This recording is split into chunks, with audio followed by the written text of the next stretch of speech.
Greetings, seekers of knowledge.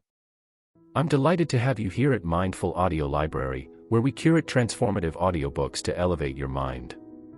Today, our focus is on a timeless classic, The Law of Success. In a world inundated with noise, we believe in the power of spoken wisdom to inspire growth and success. So, put on your headphones, find a quiet space, and join us as we delve into the profound teachings of The Law of Success. Subscribe, hit the notification bell, and let's embark on this journey together. Lesson 1, The Mastermind, You Can Do It If You Believe You Can. This is a course on the fundamentals of success. Success is very largely a matter of adjusting oneself to the ever-varying and changing environments of life, in a spirit of harmony and poise. Harmony is based upon understanding of the forces constituting one's environment. Therefore, this course is in reality a blueprint that may be followed straight to success, because it helps the student to interpret, understand, and make the most of these environmental forces of life. Before you begin reading the Law of Success lessons, you should know something of the history of the course. You should know exactly what the course promises to those who follow it until they have assimilated the laws and principles upon which it is based. You should know its limitations as well as its possibilities as an aid in your fight for a place in the world. From the viewpoint of entertainment, the Law of Success course would be a poor second for most any of the monthly periodicals of the snappy story variety which may be found upon the newsstands of today. The course has been created for the serious-minded person who devotes at least a portion of his or her time to the business of succeeding in life. The author of the Law of Success course has not intended to compete with those who write purely for the purpose of entertaining. The author's aim, in preparing this course, has been of a twofold nature, namely, first to help the earnest student find out what are his or her weaknesses, and, second, to help create a definite plan for bridging those weaknesses. The most successful men and women on earth have had to correct certain weak spots in their personalities before they began to succeed. The most outstanding of these weaknesses which stand between men and women and success are intolerance, cupidity, greed, jealousy, suspicion, revenge, egotism, conceit, the tendency to reap where they have not sown, and the habit of spending more than they earn. All of these common enemies of mankind, and many more not here mentioned, are covered by the Law of Success course in such a manner that any person of reasonable intelligence may master them with but little effort or inconvenience. You should know, at the very outset, that the Law of Success course has long since passed through the experimental state, that it already has to its credit a record of achievement that is worthy of serious thought and analysis. You should know, also, that the Law of Success course has been examined and endorsed by some of the most practical minds of this generation. The Law of Success course was first used as a lecture and was delivered by its author in practically every city and in many of the smaller localities, throughout the United States, over a period of more than 7 years. Perhaps you were one of the many hundreds of thousands of people who heard this lecture. During these lectures, the author had assistants located in the audiences for the purpose of interpreting the reaction of those who heard the lecture, and in this manner, he learned exactly what effect it had upon people. As a result of this study and analysis, many changes were made. The first big victory was gained for the Law of Success philosophy when it was used by the author as the basis of a course with which 3,000 men and women were trained as a sales army. The majority of these people were without previous experience, of any sort, in the field of selling. Through this training they were enabled to earn more than $1 million for themselves and paid the author $30,000 for his services, covering a period of approximately 6 months. The individuals and small groups of salespeople who have found success through the aid of this course are too numerous to be mentioned in this introduction, but the number is large and the benefits they derived from the course were definite. The Law of Success philosophy was brought to the attention of the late Don R. Mellott, former publisher of the Canton, Ohio, Daily News, who formed a partnership with the author of the course and was preparing to resign as publisher of the Canton Daily News and take up the business management of the author's affairs when he was assassinated on July 16, 1926. Prior to his death, Mr. Mellott had made arrangements with Judge Elbert H. Gary, who was then chairman of the board of the United States Steel Corporation, to present the Law of Success course to every employee of the Steel Corporation, at a total cost of something like $150,000. This plan was halted because of Judge Gary's death, but it proves that the author of the Law of Success has produced an educational plan of an enduring nature. Judge Gary was eminently prepared to judge the value of such a course, and the fact that he analyzed the law of success philosophy and was preparing to invest the huge sum of $150,000 in it is proof of the soundness of all that is said in behalf of the course. You will observe, in this general introduction to the course, a few technical terms which may not be plain to you. Do not allow this to bother you. Make no attempt at first reading to understand these terms. They will be plain to you after you read the remainder of the course. This entire introduction is intended only as a background for the other 15 lessons of the course, and you should read it as such. You will not be examined on this introduction, but you should read it many times, as you will get from it at each reading a thought or an idea which you did not get on previous readings. In this introduction you will find a description of a newly discovered law of psychology which is the very foundation stone of all outstanding personal achievements. This law has been referred to by the author as the master mind, meaning a mind that is developed through the harmonious cooperation of two or more people who ally themselves for the purpose of accomplishing any given task. If you are engaged in the business of selling, you may profitably experiment with this law of the master mind in your daily work. It has been found that a group of 6 or 7 salespeople may use the law so effectively that their sales may be increased to unbelievable proportions. Life insurance is supposed to be the hardest thing on earth to sell. This ought not to be true with an established necessity such as life insurance, but it is.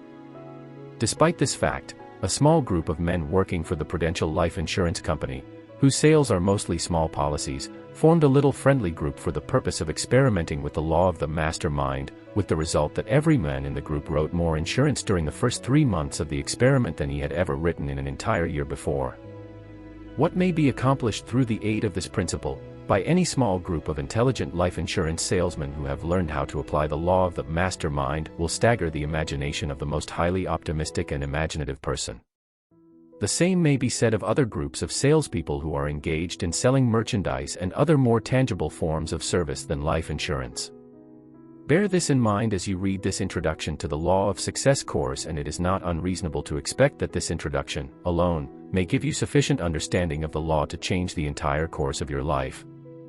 No man has a chance to enjoy permanent success until he begins to look in a mirror for the real cause of all his mistakes. Napoleon Hill. It is the personalities back of a business which determine the measure of success the business will enjoy. Modify those personalities so they are more pleasing and more attractive to the patrons of the business, and the business will thrive. In any of the great cities of the United States one may purchase merchandise of similar nature and price in scores of stores, yet you will find there is always one outstanding store which does more business than any of the others, and the reason for this is that back of that store is a man, or men, who has attended to the personalities of those who come in contact with the public. People buy personalities as much as merchandise, and it is a question if they are not influenced more by the personalities with which they come in contact than they are by the merchandise. Life insurance has been reduced to such a scientific basis that the cost of insurance does not vary to any great extent, regardless of the company from which one purchases it, yet out of the hundreds of life insurance companies doing business, less than a dozen companies do the bulk of the business of the United States. Why? Personalities. 99 people out of every 100 who purchase life insurance policies do not know what is in their policies and, what seems more startling, do not seem to care. What they really purchase is the pleasing personality of some man or woman who knows the value of cultivating such a personality. Your business in life, or at least the most important part of it, is to achieve success. Success, within the meaning of that term as covered by this course on the 15 laws of success, is the attainment of your definite chief aim without violating the rights of other people. Regardless of what your major aim in life may be, you will attain it with much less difficulty after you learn how to cultivate a pleasing personality and after you have learned the delicate art of aligning yourself with others in a given undertaking without friction or envy. One of the greatest problems of life, if not, in fact, the greatest, is that of learning the art of harmonious negotiation with others. This course was created for the purpose of teaching people how to negotiate their way through life with harmony and poise, free from the destructive effects of disagreement and friction which bring millions of people to misery, want and failure every year. With this statement of the purpose of the course, you should be able to approach the lessons with the feeling that a complete transformation is about to take place in your personality. You cannot enjoy outstanding success in life without power, and you can never enjoy power without sufficient personality to influence other people to cooperate with you in a spirit of harmony. This course shows you step by step how to develop such a personality. Lesson by lesson, the following is a statement of that which you may expect to receive from the 15 laws of success. A definite chief aim will teach you how to save the wasted effort which the majority of people expend in trying to find their life work. This lesson will show you how to do away forever with aimlessness and fix your heart and hand upon some definite, well-conceived purpose as a life work. 2. Self-confidence will help you master the 6 basic fears with which every person is cursed: the fear of poverty, the fear of ill health, the fear of old age, the fear of criticism, the fear of loss of love of someone, and the fear of death. It will teach you the difference between egotism and real self-confidence, which is based upon definite, usable knowledge. 3. Habit of saving will teach you how to distribute your income systematically so that a definite percentage of it will steadily accumulate, thus forming one of the greatest known sources of personal power. No one may succeed in life without saving money. There is no exception to this rule, and no one may escape it. 4. Initiative and leadership will show you how to become a leader instead of a follower in your chosen field of endeavor. It will develop in you the instinct for leadership, which will cause you gradually to gravitate to the top in all undertakings in which you participate. Imagination will stimulate your mind so that you will conceive new ideas and develop new plans which will help you in attaining the object of your definite chief aim. This lesson will teach you how to build new houses out of old stones, so to speak. It will show you how to create new ideas out of old, well-known concepts, and how to put old ideas to new uses. This one lesson, alone, is the equivalent of a very practical course in salesmanship, and it is sure to prove a veritable gold mine of knowledge to the person who is in earnest. 6. Enthusiasm will enable you to saturate all with whom you come in contact with interest in you and in your ideas. Enthusiasm is the foundation of a pleasing personality, and you must have such a personality in order to influence others to cooperate with you. 7. Self-control is the balance wheel with which you control your enthusiasm and direct it where you wish it to carry you. This lesson will teach you, in a most practical manner, to become the master of your fate, the captain of your soul. 8. The habit of doing more than paid for is one of the most important lessons of the Law of Success course. It will teach you how to take advantage of the law of increasing returns, which will eventually ensure you a return in money far out of proportion to the service you render.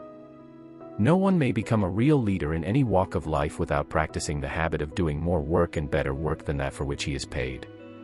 9. Pleasing personality is the fulcrum on which you must place the crowbar of your efforts, and when so placed, with intelligence, it will enable you to remove mountains of obstacles. This one lesson, alone, has made scores of master salesmen. It has developed leaders overnight. It will teach you how to transform your personality so that you may adapt yourself to any environment, or to any other personality, in such a manner that you may easily dominate. Accurate thinking is one of the important foundation stones of all enduring success. This lesson teaches you how to separate facts from mere information. It teaches you how to organize known facts into 2 classes, the important and the unimportant. It teaches you how to determine what is an important fact. It teaches you how to build definite working plans, in the pursuit of any calling, out of facts. 11. Concentration teaches you how to focus your attention upon one subject at a time until you have worked out practical plans for mastering that subject. It will teach you how to ally yourself with others in such a manner that you may have the use of their entire knowledge to back you up in your own plans and purposes. It will give you a practical working knowledge of the forces around you, and show you how to harness and use these forces in furthering your own interests. If you must slander someone, don't speak it, but write it in the sand, near the water's edge. Napoleon Hill. 12. Cooperation will teach you the value of teamwork in all you do. In this lesson you will be taught how to apply the law of the mastermind, described in this introduction and in Lesson 2 of this course. This lesson will show you how to coordinate your own efforts with those of others, in such a manner that friction, jealousy, strife, envy, and cupidity will be eliminated. You will learn how to make use of all that other people have learned about the work in which you are engaged. 13. Profiting by failure will teach you how to make stepping stones out of all of your past and future mistakes and failures. It will teach you the difference between failure and temporary defeat, a difference which is very great and very important. It will teach you how to profit by your own failures and by the failures of other people. 14. Tolerance will teach you how to avoid the disastrous effects of racial and religious prejudices, which mean defeat for millions of people who permit themselves to become entangled in foolish argument over these subjects, thereby poisoning their own minds and closing the door to reason and investigation. This lesson is the twin sister of the one on accurate thought, for the reason that no one may become an accurate thinker without practicing tolerance. Intolerance closes the book of knowledge and writes on the cover, "Finus. I have learned it all." Intolerance makes enemies of those who should be friends. It destroys opportunity and fills the mind with doubt, mistrust, and prejudice. 15. Practicing the Golden Rule will teach you how to make use of this great universal law of human conduct in such a manner that you may easily get harmonious cooperation from any individual or group of individuals. Lack of understanding of the law upon which the Golden Rule philosophy is based is one of the major causes of failure of millions of people who remain in misery, poverty, and want all their lives. This lesson has nothing whatsoever to do with religion in any form, nor with sectarianism, nor have any of the other lessons of this course on the law of success. When you have mastered these 15 laws and made them your own, as you may do within a period of from 15 to 30 weeks, you will be ready to develop sufficient personal power to ensure the attainment of your definite chief aim. The purpose of these 15 laws is to develop or help you organize all the knowledge you have, and all you acquire in the future, so you may turn this knowledge into power. You should read the Law of Success course with a notebook by your side, for you will observe that ideas will begin to flash into your mind as you read, as to ways and means of using these laws in advancing your own interests. You should also begin teaching these laws to those in whom you are most interested, as it is a well-known fact that the more one tries to teach a subject, the more he learns about that subject. A man who has a family of young boys and girls may so indelibly fix these 15 laws of success in their minds that this teaching will change the entire course of their lives. The man with a family should interest his wife in studying this course with him, for reasons which will be plain before you complete reading this introduction. Power is one of the three basic objects of human endeavor. Power is of two classes: that which is developed through coordination of natural physical laws, and that which is developed by organizing and classifying knowledge. Power growing out of organized knowledge is the more important because it places in man's possession a tool with which he may transform, redirect, and to some extent harness and use the other form of power. The object of this reading course is to mark the route by which the student may safely travel in gathering such facts as he may wish to weave into his fabric of knowledge. There are two major methods of gathering knowledge, namely, by studying, classifying and assimilating facts which have been organized by other people, and through one's own process of gathering, organizing and classifying facts, generally called personal experience. This lesson deals mainly with the ways and means of studying the facts and data gathered and classified by other people. The state of advancement known as civilization is but the measure of knowledge which the race has accumulated. This knowledge is of two classes, mental and physical. Among the useful knowledge organized by men, he has discovered and catalogued the 80-odd physical elements of which all material forms in the universe consist. By study and analysis and accurate measurements, man has discovered the bigness of the material side of the universe as represented by planets, suns and stars, some of which are known to be over 10 million times as large as the little Earth on which he lives. On the other hand, man has discovered the littleness of the physical forms which constitute the universe by reducing the 80-odd physical elements to molecules, atoms, and, finally, to the smallest particle, the electron. An electron cannot be seen, it is but a center of force consisting of a positive or a negative. The electron is the beginning of everything of a physical nature.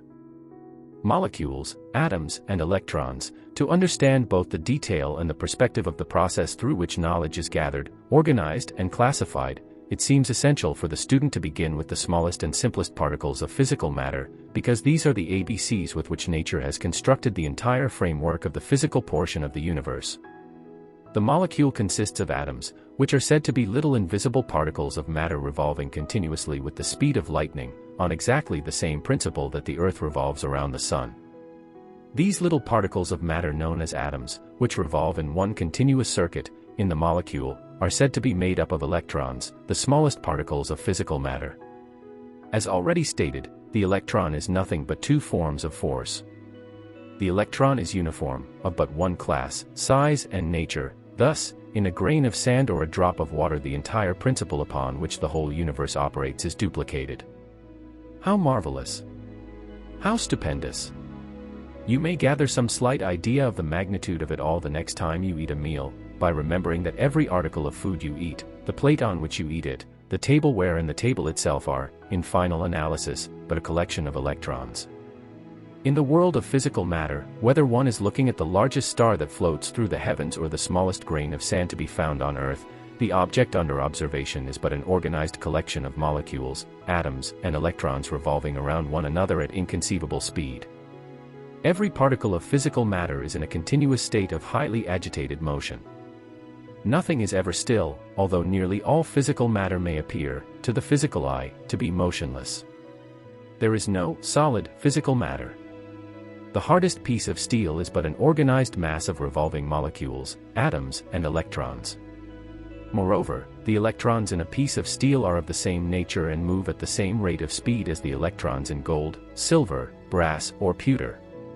The 80-odd forms of physical matter appear to be different from one another, and they are different, because they are made up of different combinations of atoms, although the electrons in these atoms are always the same, except that some electrons are positive and some are negative, meaning that some carry a positive charge of electrification while others carry a negative charge. Don't be afraid of a little opposition. Remember that the kite of success generally rises against the wind of adversity, not with it. Through the science of chemistry, matter may be broken up into atoms which are, within themselves, unchangeable. The 80-odd elements are created through and by reason of combining and changing of the positions of the atoms. To illustrate the modus operandi of chemistry through which this change of atomic position is wrought, in terms of modern science, add 4 electrons, 2 positive and 2 negative, to the hydrogen atom, and you have the element lithium. Knock out of the lithium atom, composed of 3 positive and 3 negative electrons, 1 positive and 1 negative electron, and you have 1 atom of helium, composed of 2 positive and 2 negative electrons. Thus, it may be seen that the 80-odd physical elements of the universe differ from one another only in the number of electrons composing their atoms, and the number and arrangement of those atoms in the molecules of each element. As an illustration, an atom of mercury contains 80 positive charges, electrons, in its nucleus, and 80 negative outlying charges, electrons.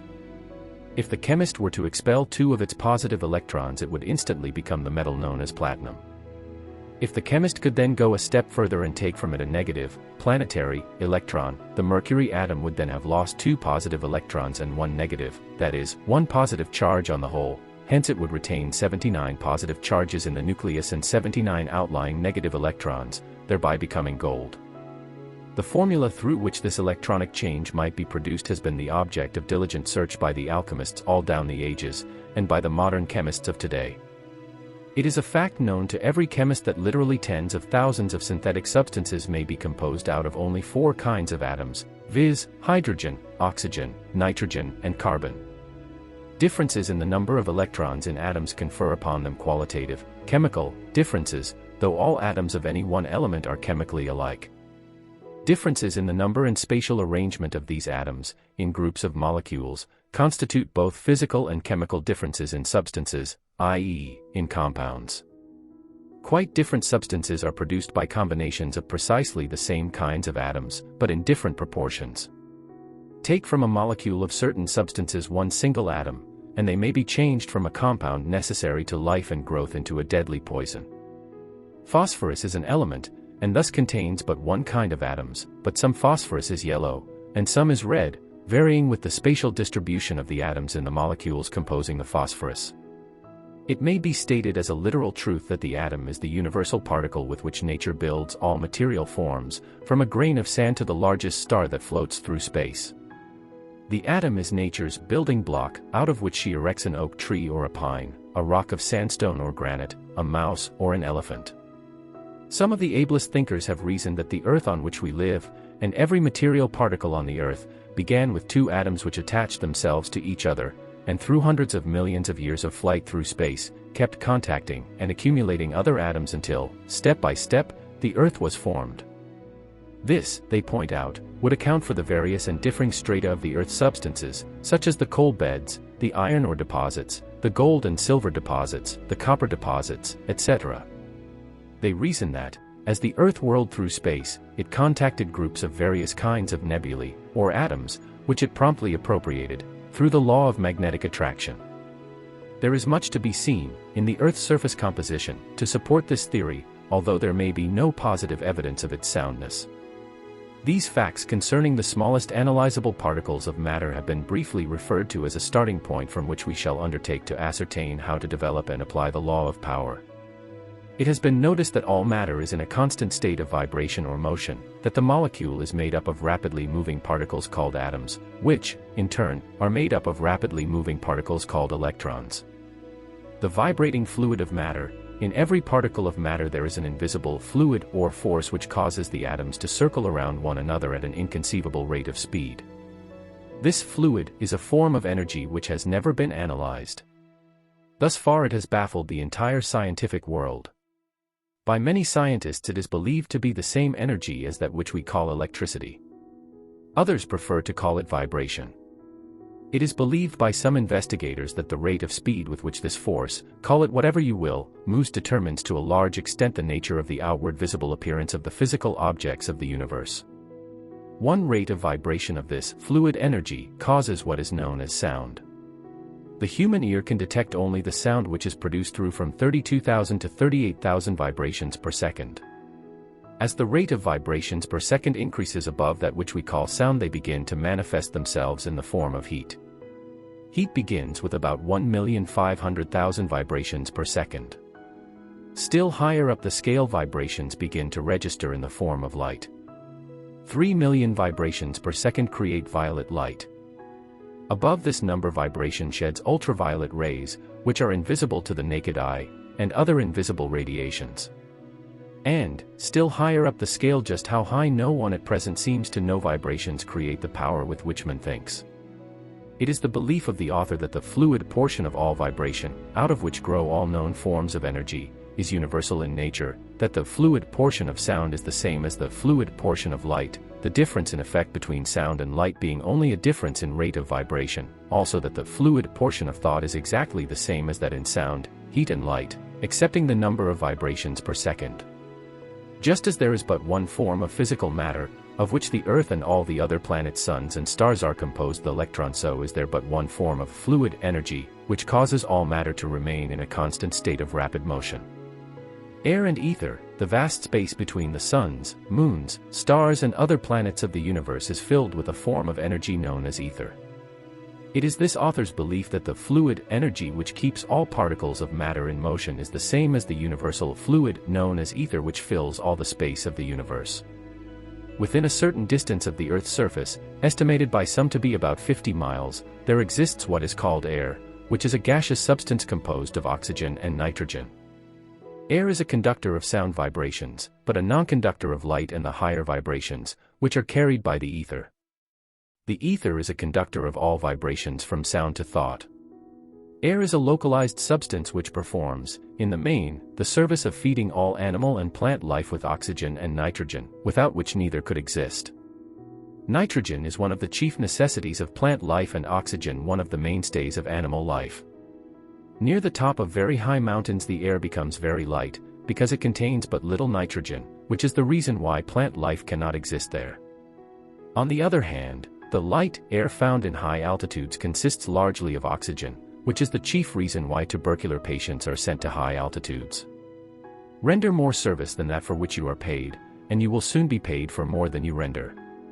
The law of increasing returns takes care of this. Even this brief statement concerning molecules, atoms, electrons, air, ether, and the like, may be heavy reading to the student, but, as will be seen shortly, this introduction plays an essential part as the foundation of this lesson. Do not become discouraged if the description of this foundation appears to have none of the thrilling effects of a modern tale of fiction. You are seriously engaged in finding out what are your available powers and how to organize and apply these powers. To complete this discovery successfully, you must combine determination, persistency, and a well-defined desire to gather and organize knowledge. The late Dr. Alexander Graham Bell, inventor of the long-distance telephone and one of the accepted authorities on the subject of vibration, is here introduced in support of this author's theories concerning the subject of vibration. Suppose you have the power to make an iron rod vibrate with any desired frequency in a dark room. At first, when vibrating slowly, its movement will be indicated by only one sense, that of touch. As soon as the vibrations increase, a low sound will emanate from it and it will appeal to two senses. At about 32,000 vibrations to the second the sound will be loud and shrill, but at 40,000 vibrations it will be silent and the movements of the rod will not be perceived by touch. Its movements will be perceived by no ordinary human sense.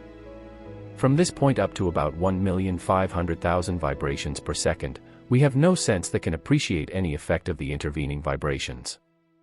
After that stage is reached, movement is indicated first by the sense of temperature and then, when the rod becomes red hot, by the sense of sight. At 3 million it sheds violet light. Above that it sheds ultraviolet rays and other invisible radiations, some of which can be perceived by instruments and employed by us. Now it has occurred to me that there must be a great deal to be learned about the effect of those vibrations in the great gap where the ordinary human senses are unable to hear, see, or feel the movement. The power to send wireless messages by ether vibrations lies in that gap, but the gap is so great that it seems there must be much more. You must make machines practically to supply new senses, as the wireless instruments do. Can it be said, when you think of that great gap, that there are not many forms of vibrations that may give us results as wonderful as, or even more wonderful than, the wireless waves? It seems to me that in this gap lie the vibrations which we have assumed to be given off by our brains and nerve cells when we think. But then, again, they may be higher up, in the scale beyond the vibrations that produce the ultraviolet rays. Author's note: the last sentence suggests the theory held by this author. Do we need a wire to carry these vibrations? Will they not pass through the ether without a wire, just as the wireless waves do? How will they be perceived by the recipient? Will he hear a series of signals or will he find that another man's thoughts have entered into his brain? We may indulge in some speculations based on what we know of the wireless waves, which, as I have said, are all we can recognize of a vast series of vibrations which theoretically must exist. If the thought waves are similar to the wireless waves, they must pass from the brain and flow endlessly around the world and the universe. The body and the skull and other solid obstacles would form no obstruction to their passage, as they pass through the ether which surrounds the molecules of every substance, no matter how solid and dense. You ask if there would not be constant interference and confusion if other people's thoughts were flowing through our brains and setting up thoughts in them that did not originate with ourselves. How do you know that other men's thoughts are not interfering with yours now? I have noticed a good many phenomena of mind disturbances that I have never been able to explain. For instance, there is the inspiration or the discouragement that a speaker feels in addressing an audience. I have experienced this many times in my life and have never been able to define exactly the physical causes of it. Many recent scientific discoveries, in my opinion, point to a day not far distant perhaps, when men will read one another's thoughts, when thoughts will be conveyed directly from brain to brain without intervention of speech, writing or any of the present known methods of communication. It is not unreasonable to look forward to a time when we shall see without eyes, hear without ears and talk without tongues. Briefly, the hypothesis that mind can communicate directly with mind rests on the theory that thought or vital force is a form of electrical disturbance, that it can be taken up by induction and transmitted to a distance either through a wire or simply through the all-pervading ether, as in the case of wireless telegraph waves. There are many analogies which suggest that thought is of the nature of an electrical disturbance. A nerve, which is of the same substance as the brain, is an excellent conductor of the electric current. When we first passed an electrical current through the nerves of a dead man, we were shocked and amazed to see him sit up and move. The electrified nerves produced contraction of the muscles very much as in life. The nerves appear to act upon the muscles very much as the electric current acts upon an electromagnet. The current magnetizes a bar of iron placed at right angles to it, and the nerves produce, through the intangible current of vital force that flows through them, contraction of the muscular fibers that are arranged at right angles to them. It would be possible to cite many reasons why thought and vital force may be regarded as of the same nature as electricity. The electric current is held to be a wave motion of the ether, the hypothetical substance that fills all space and pervades all substances. We believe that there must be ether because without it the electric current could not pass through a vacuum, or sunlight through space. It is reasonable to believe that only a wave motion of a similar character can produce the phenomena of thought and vital force. We may assume that the brain cells act as a battery and that the current produced flows along the nerves. But does it end there? Does it not pass out of the body in waves which flow around the world unperceived by our senses, just as the wireless waves passed unperceived before Hertz and others discovered their existence? Every mind both a broadcasting and a receiving station.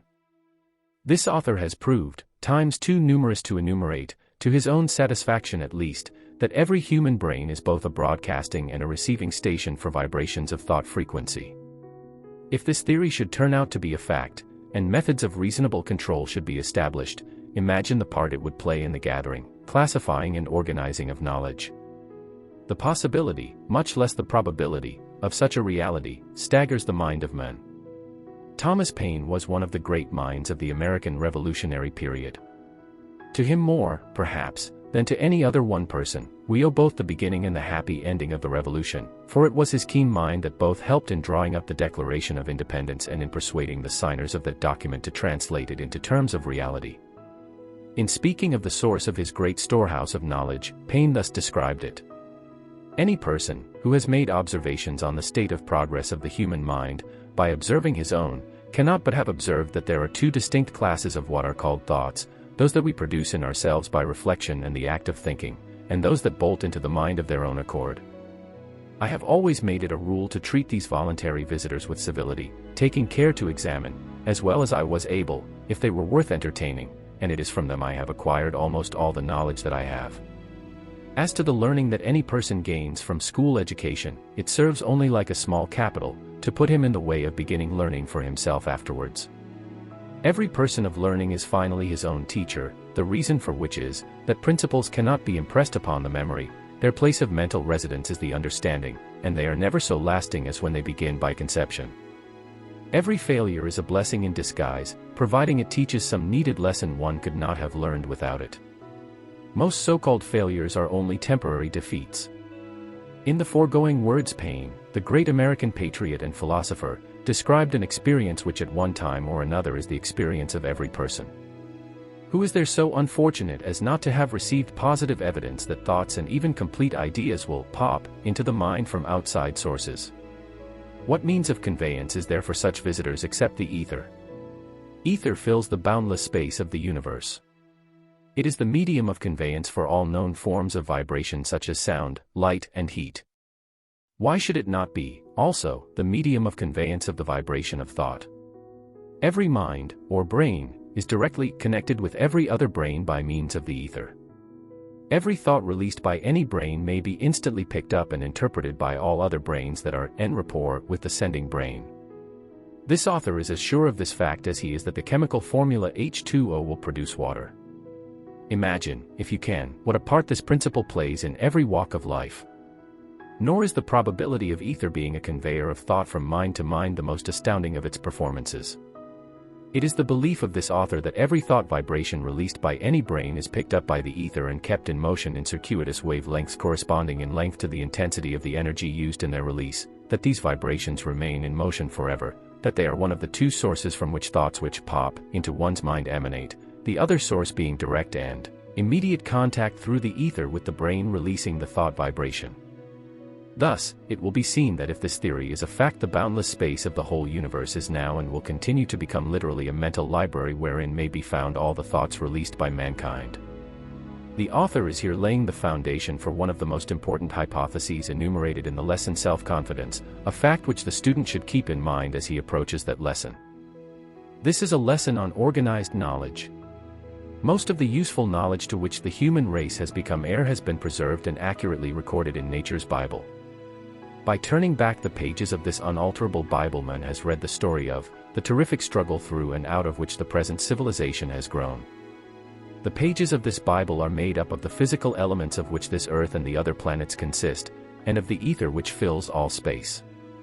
By turning back the pages written on stone and covered near the surface of this earth on which he lives, man has uncovered the bones, skeletons, footprints and other unmistakable evidence of the history of animal life on this earth, planted there for his enlightenment and guidance by the hand of Mother Nature throughout unbelievable periods of time.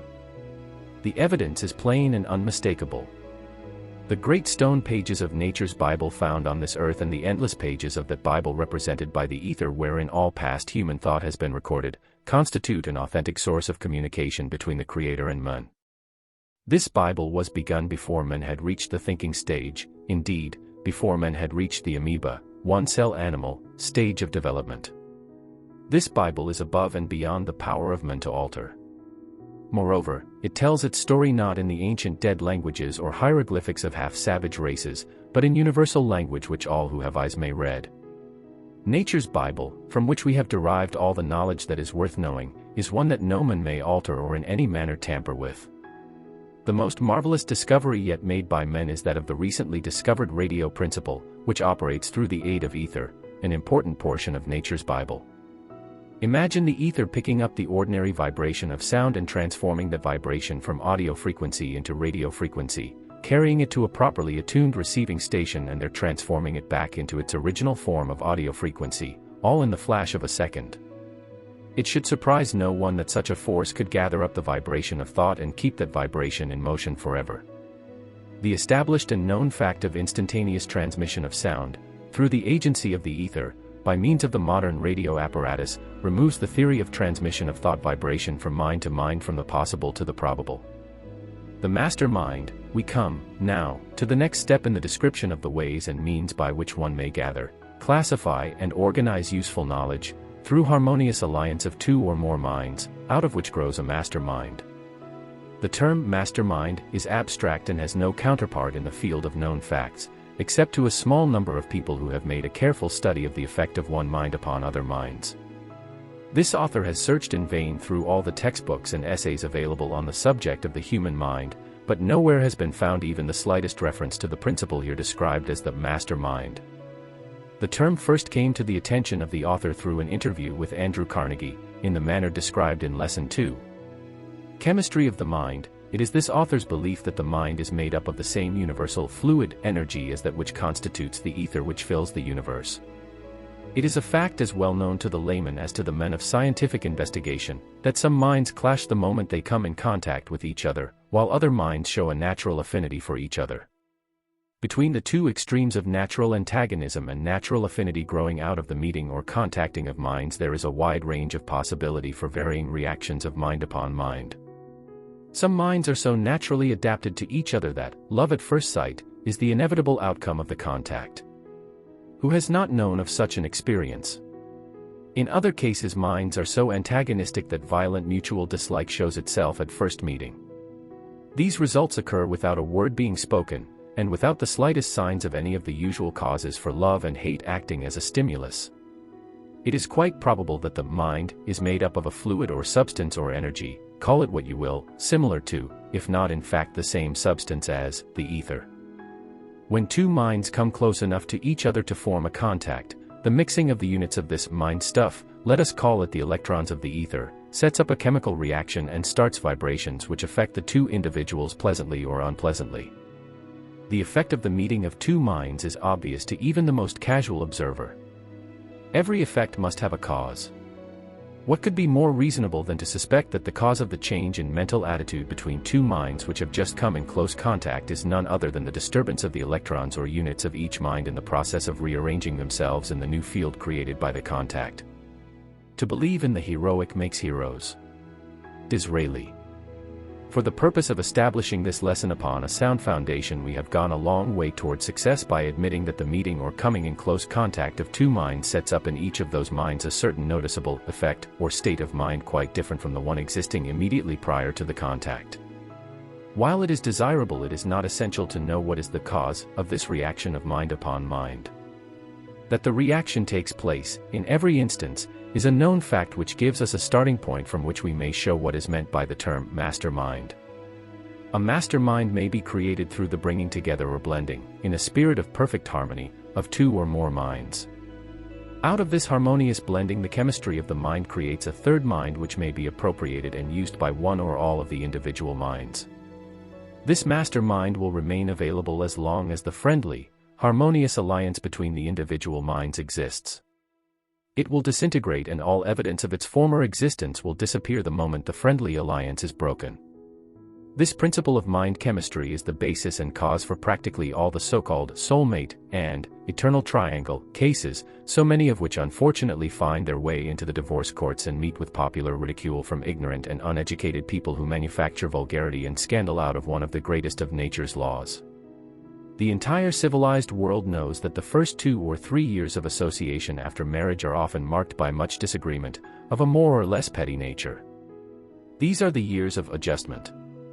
If the marriage survives them, it is more than apt to become a permanent alliance. These facts no experienced married person will deny. Again, we see the effect without understanding the cause. While there are other contributing causes, yet, in the main, lack of harmony during these early years of marriage is due to the slowness of the chemistry of the minds in blending harmoniously. Stated differently, the electrons or units of the energy called the mind are often neither extremely friendly nor antagonistic upon first contact, but, through constant association they gradually adapt themselves in harmony, except in rare cases where association has the opposite effect of leading, eventually, to open hostility between these units. It is a well-known fact that after a man and a woman have lived together for 10 to 15 years, they become practically indispensable to each other, even though there may not be the slightest evidence of the state of mind called love. Moreover, this association and relationship sexually not only develops a natural affinity between the two minds, but it actually causes the two people to take on a similar facial expression, and to resemble each other closely in many other marked ways.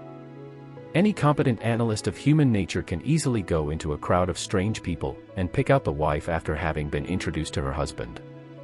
The expression of the eyes, the contour of the faces and the tone of the voices of people who have long been associated in marriage, become similar to a marked degree.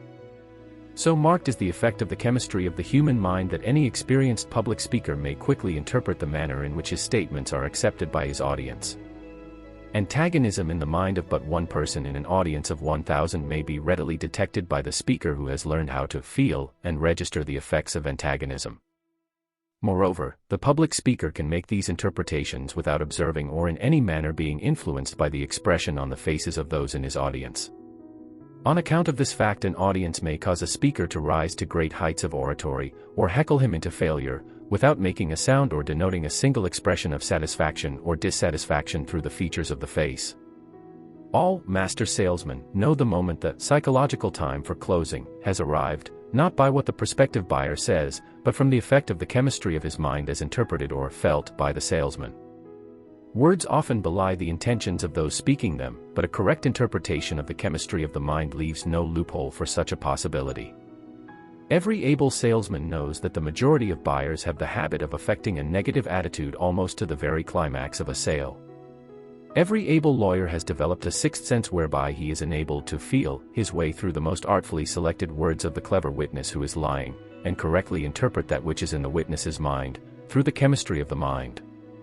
Many lawyers have developed this ability without knowing the real source of it. They possess the technique without the scientific understanding upon which it is based. Many salesmen have done the same thing. One who is gifted in the art of correctly the chemistry of the minds of others may, figuratively speaking, walk in at the front door of the mansion of a given mind and leisurely explore the entire building, noting all its details, walking out again with a complete picture of the interior of the building, without the owner of the building so much as knowing that he has entertained a visitor. It will be observed, in the lesson Accurate Thinking, that this principle may be put to a very practical use, having reference to the principle of the chemistry of the mind. The principle is referred to merely as an approach to the major principles of this lesson.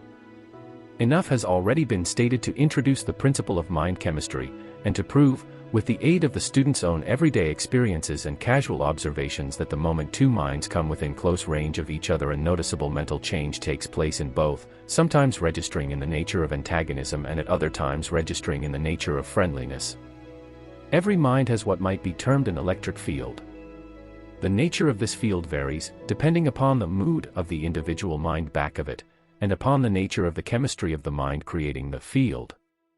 It is believed by this author that the normal or natural condition of the chemistry of any individual mind is the result of his physical heredity plus the nature of thoughts which have dominated that mind, that every mind is continuously changing to the extent that the individual's philosophy and general habits of thought change the chemistry of his or her mind. These principles the author believes to be true.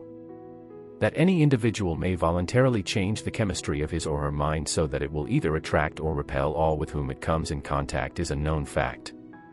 Stated in another manner, any person may assume a mental attitude which will attract and please others or repel and antagonize them, and this without the aid of words or facial expression or other form of bodily movement or demeanor. Go back, now, to the definition of a mastermind, a mind which grows out of the blending and coordination of two or more minds, in a spirit of perfect harmony, and you will catch the full significance of the word harmony as it is here used.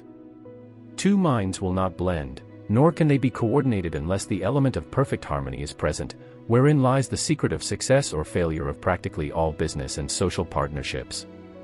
Every sales manager and every military commander and every leader in any other walk of life understands the necessity of an esprit de corps, a spirit of common understanding and cooperation, in the attainment of success.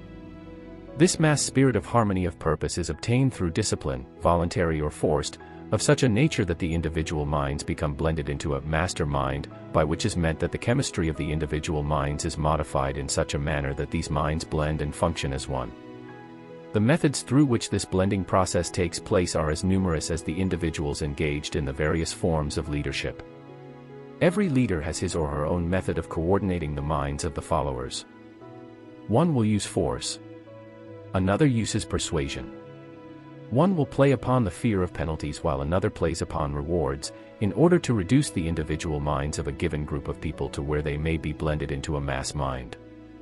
The student will not have to search deeply into history of statesmanship, politics, business or finance, to discover the technique employed by the leaders in these fields in the process of blending the minds of individuals into a mass mind.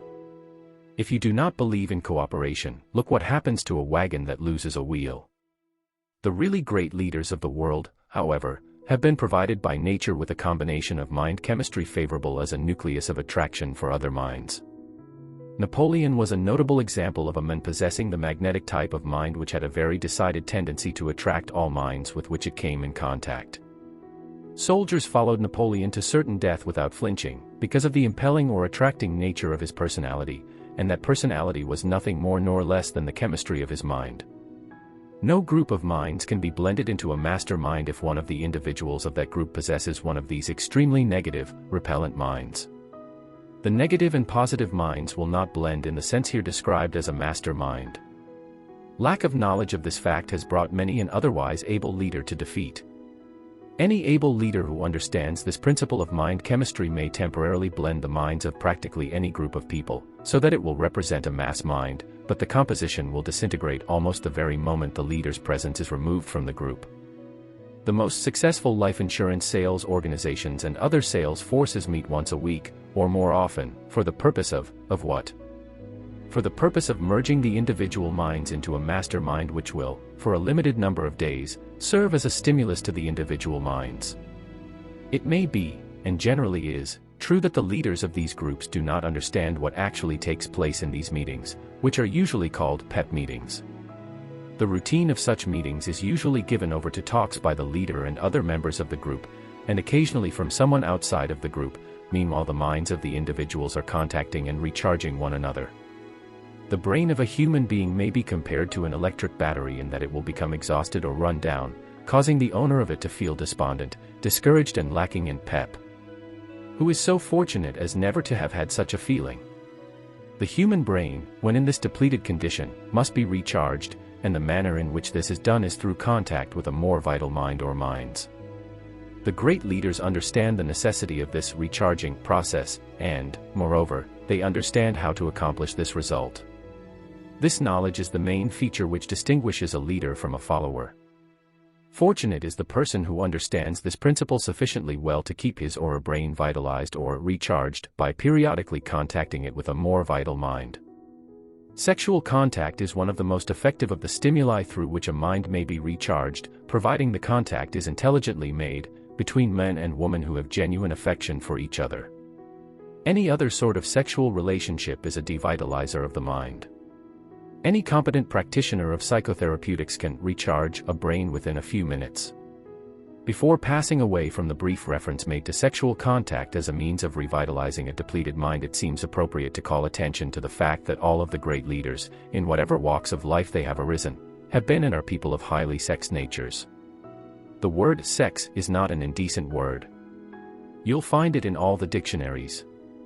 There is a growing tendency upon the part of the best-informed physicians and other health practitioners to accept the theory that all diseases begin when the brain of the individual is in a depleted or devitalized state. Stated in another way, it is a known fact that a person who has a perfectly vitalized brain is practically, if not entirely, immune from all manner of disease. Every intelligent health practitioner, of whatever school or type, knows that nature or the mind cures disease in every instance where a cure is effected. Medicines, faith, laying on of hands, chiropractic, osteopathy, and all other forms of outside stimulant are nothing more than artificial aids to nature, or, to state it correctly, mere methods of setting the chemistry of the mind into motion to the end that it readjusts the cells and tissues of the body, revitalizes the brain and otherwise causes the human machine to function normally. The most orthodox practitioner will admit the truth of this statement. What, then, may be the possibilities of the future developments in the field of mind chemistry? Through the principle of harmonious blending of minds, perfect health may be enjoyed. Through the aid of this same principle, sufficient power may be developed to solve the problem of economic pressure which constantly presses upon every individual. We may judge the future possibilities of mind chemistry by taking inventory of its past achievements, keeping in mind the fact that these achievements have been largely the result of accidental discovery and of chance groupings of minds. We are approaching the time when the professorate of the universities will teach mind chemistry the same as other subjects are now taught. Meanwhile, study and experimentation in connection with this subject open vistas of possibility for the individual student. Mind chemistry and economic power. That mind chemistry may be appropriately applied to the workaday affairs of the economic and commercial world is a demonstrable fact. Through the blending of two or more minds, in a spirit of perfect harmony, the principle of mind chemistry may be made to develop sufficient power to enable the individuals whose minds have been thus blended to perform seemingly superhuman feats. Power is the force with which men achieve success in any undertaking. Power, in unlimited quantities, may be enjoyed by any group of men, or men and women, who possess the wisdom with which to submerge their own personalities and their own immediate individual interests, through the blending of their minds in a spirit of perfect harmony. Observe, profitably, the frequency with which the word harmony appears throughout this introduction. There can be no development of a mastermind where this element of perfect harmony does not exist. The individual units of the mind will not blend with the individual units of another mind until the two minds have been aroused and warmed, as it were, with a spirit of perfect harmony of purpose. The moment two minds begin to take divergent roads of interest, the individual units of each mind separate, and the third element, known as a master mind, which grew out of the friendly or harmonious alliance, will disintegrate. We come, now, to the study of some well-known men who have accumulated great power, also great fortunes, through the application of mind chemistry. Let us begin our study with three men who are known to be men of great achievement in their respective fields of economic, business and professional endeavor. Their names are Henry Ford, Thomas A. Edison and Harvey S. Firestone. Of the three, Henry Ford is, by far, the most powerful, having reference to economic and financial power. Mr. Ford is the most powerful man now living on Earth. Many who have studied Mr. Ford believe him to be the most powerful man who ever lived. As far as is known, Mr. Ford is the only man now living, or who ever lived, with sufficient power to outweigh the money trust of the United States. Mr. Ford gathers millions of dollars with as great ease as a child fills its bucket with sand when playing on the beach. It has been said, by those who were in position to know, that Mr. Ford, if he needed it, could send out the call for money and gather in $1 billion, $1,000 million, and have it available for use within 1 week. No one who knows of Ford's achievements doubts this. Those who know him well know that he could do it with no more effort than the average man expends in raising the money with which to pay a month's house rent. He could get this money, if he needed it, through the intelligent application of the principles on which this course is based. Courage is the standing army of the soul which keeps it from conquest, pillage and slavery. Henry Van Dyke. While Mr. Ford's new automobile was in the process of perfection, in 1927, it is said that he received advance orders, with cash payments, for more than 375,000 cars. At an estimated price of $600 per car, this would amount to $225 million, which he received before a single car was delivered.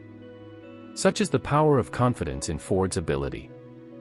What, then, may be the possibilities of the future developments in the field of mind chemistry? Through the principle of harmonious blending of minds, perfect health may be enjoyed. Through the aid of this same principle, sufficient power may be developed to solve the problem of economic pressure which constantly presses upon every individual. We may judge the future possibilities of mind chemistry by taking inventory of its past achievements, keeping in mind the fact that these achievements have been largely the result of accidental discovery and of chance groupings of minds. We are approaching the time when the professorate of the universities will teach mind chemistry the same as other subjects are now taught. Meanwhile, study and experimentation in connection with this subject open vistas of possibility for the individual student. Mind chemistry and economic power. That mind chemistry may be appropriately applied to the workaday affairs of the economic and commercial world is a demonstrable fact. Through the blending of two or more minds, in a spirit of perfect harmony, the principle of mind chemistry may be made to develop sufficient power to enable the individuals whose minds have been thus blended to perform seemingly superhuman feats. Power is the force with which men achieve success in any undertaking. Power, in unlimited quantities, may be enjoyed by any group of men, or men and women, who possess the wisdom with which to submerge their own personalities and their own immediate individual interests, through the blending of their minds in a spirit of perfect harmony. Observe, profitably, the frequency with which the word harmony appears throughout this introduction.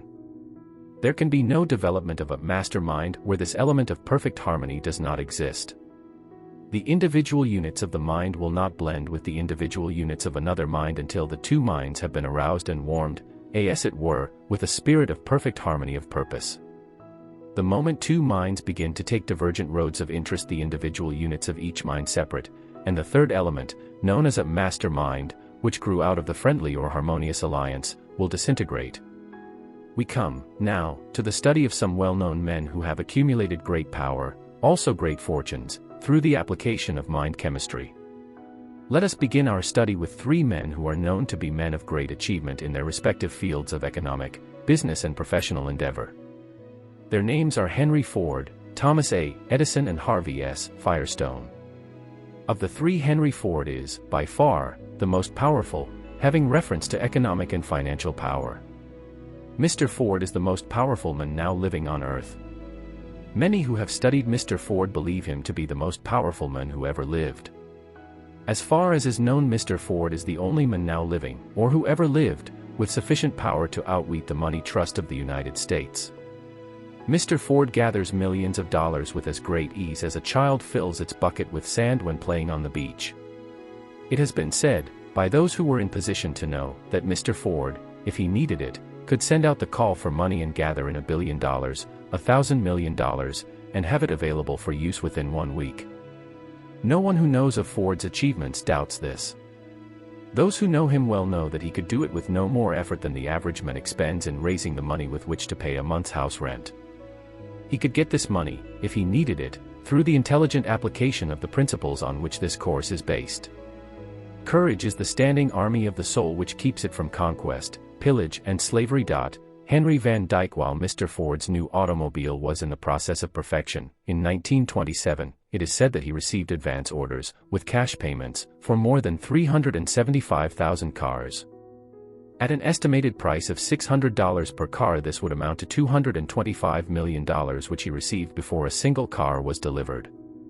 Such is the power of confidence in Ford's ability. Mr. Edison, as everyone knows, is a philosopher, scientist, and inventor.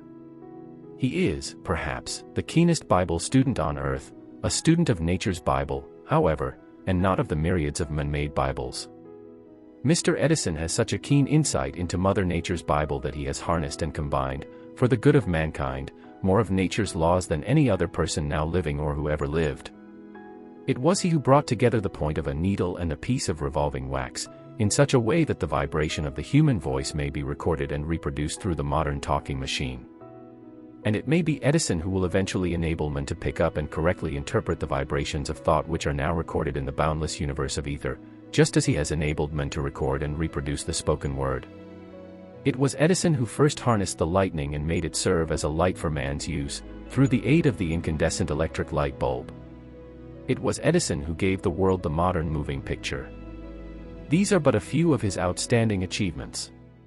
These modern miracles which he has performed, not by trickery, under the sham pretense of superhuman power, but in the very midst of the bright light of science, transcend all of the so-called miracles described in the man-made books of fiction. Mr. Firestone is the moving spirit in the great Firestone tire industry, in Akron, Ohio. His industrial achievements are so well known wherever automobiles are used that no special comment on them seems necessary. All three of these men began their careers, business and professional, without capital and with but little schooling of that type usually referred to as education. All three men are now well educated. All three are wealthy. All three are powerful. Now let us inquire into the source of their wealth and power. Thus far we have been dealing only with effect. The true philosopher wishes to understand the cause of a given effect.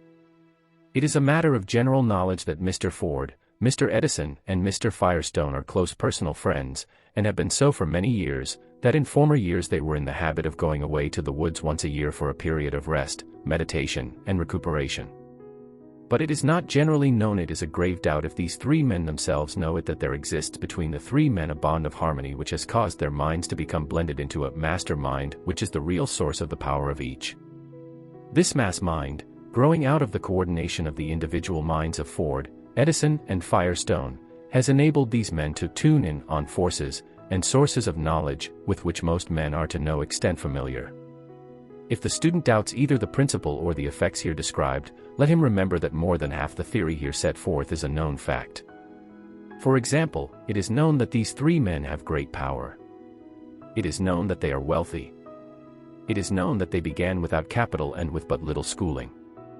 It is known that they form periodic mind contacts. It is known that they are harmonious and friendly. It is known that their achievements are so outstanding as to make it impossible to compare these achievements with those of other men in their respective fields of activity.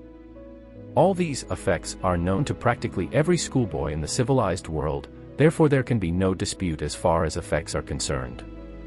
Of one fact connected with the cause of the achievements of Edison, Ford, and Firestone we may be sure, namely, that these achievements were in no way based upon trickery, deceit, the supernatural or so-called revelations or any other form of unnatural law.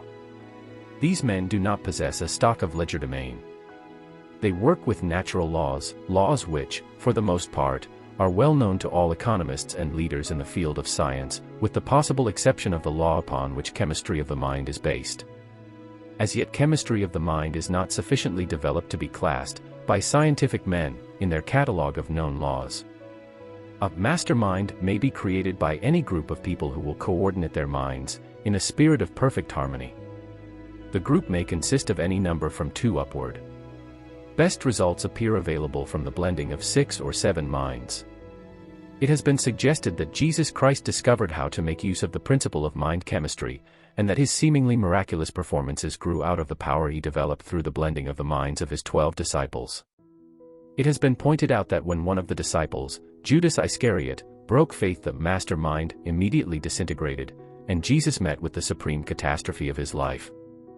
When 2 or more people harmonize their minds and produce the effect known as a master mind, each person in the group becomes vested with the power to contact with and gather knowledge through the subconscious minds of all the other members of the group. This power becomes immediately noticeable, having the effect of stimulating the mind to a higher rate of vibration, and otherwise evidencing itself in the form of a more vivid imagination and the consciousness of what appears to be a sixth sense. It is through this sixth sense that new ideas will flash into the mind. These ideas take on the nature and form of the subject dominating the mind of the individual. If the entire group has met for the purpose of discussing a given subject, ideas concerning that subject will come pouring into the minds of all present, as if an outside influence were dictating them. The minds of those participating in the master mind become as magnets, attracting ideas and thought stimuli of the most highly organized and practical nature, from no one knows where. The process of mind blending here described as a master mind may be likened to the act of one who connects many electric batteries to a single transmission wire, thereby stepping up the power flowing over that line. Each battery added increases the power passing over that line by the amount of energy the battery carries. Just so in the case of blending individual minds into a master mind. Each mind, through the principle of mind chemistry, stimulates all the other minds in the group, until the mind energy thus becomes so great that it penetrates to and connects with the universal energy known as ether, which, in turn, touches every atom of the entire universe. The modern radio apparatus substantiates, to a considerable extent, the theory here expounded. Powerful sending or broadcasting stations must be erected through which the vibration of sound is stepped up before it can be picked up by the much higher vibrating energy of the ether and carried in all directions. A mastermind made up of many individual minds, so blended that they produce a strong vibrating energy, constitutes almost an exact counterpart of the radio broadcasting station. Men cease to interest us when we find their limitations. The only sin is limitation. As soon as you once come up to a man's limitations, it is all over with him. Emerson. Every public speaker has felt the influence of mind chemistry, for it is a well-known fact that as soon as the individual minds of an audience become en rapport, attuned to the rate of vibration of the mind of the speaker, with the speaker, there is a noticeable increase of enthusiasm in the speaker's mind, and he often rises to heights of oratory which surprise all, including himself. The first 5 to 10 minutes of the average speech are devoted to what is known as warming up. By this is meant the process through which the minds of the speaker and his audience are becoming blended in a spirit of perfect harmony. Every speaker knows what happens when this state of perfect harmony fails to materialize upon part of his audience. The seemingly supernatural phenomena occurring in spiritualistic meetings are the result of the reaction, upon one another, of the minds in the group. These phenomena seldom begin to manifest themselves under 10 to 20 minutes after the group is formed, for the reason that this is about the time required for the minds in the group to become harmonized or blended. The messages received by members of a spiritualistic group probably come from one of two sources, or from both, namely, first, from the vast storehouse of the subconscious mind of some member of the group, or second, from the universal storehouse of the ether, in which, it is more than probable, all thought vibration is preserved. Neither any known natural law nor human reason supports the theory of communication with individuals who have died. It is a known fact that any individual may explore the store of knowledge in another's mind, through this principle of mind chemistry, and it seems reasonable to suppose that this power may be extended to include contact with whatever vibrations are available in the ether, if there are any. The theory that all the higher and more refined vibrations, such as those growing out of thought, are preserved in the ether grows out of the known fact that neither matter nor energy, the two known elements of the universe, may be either created or destroyed.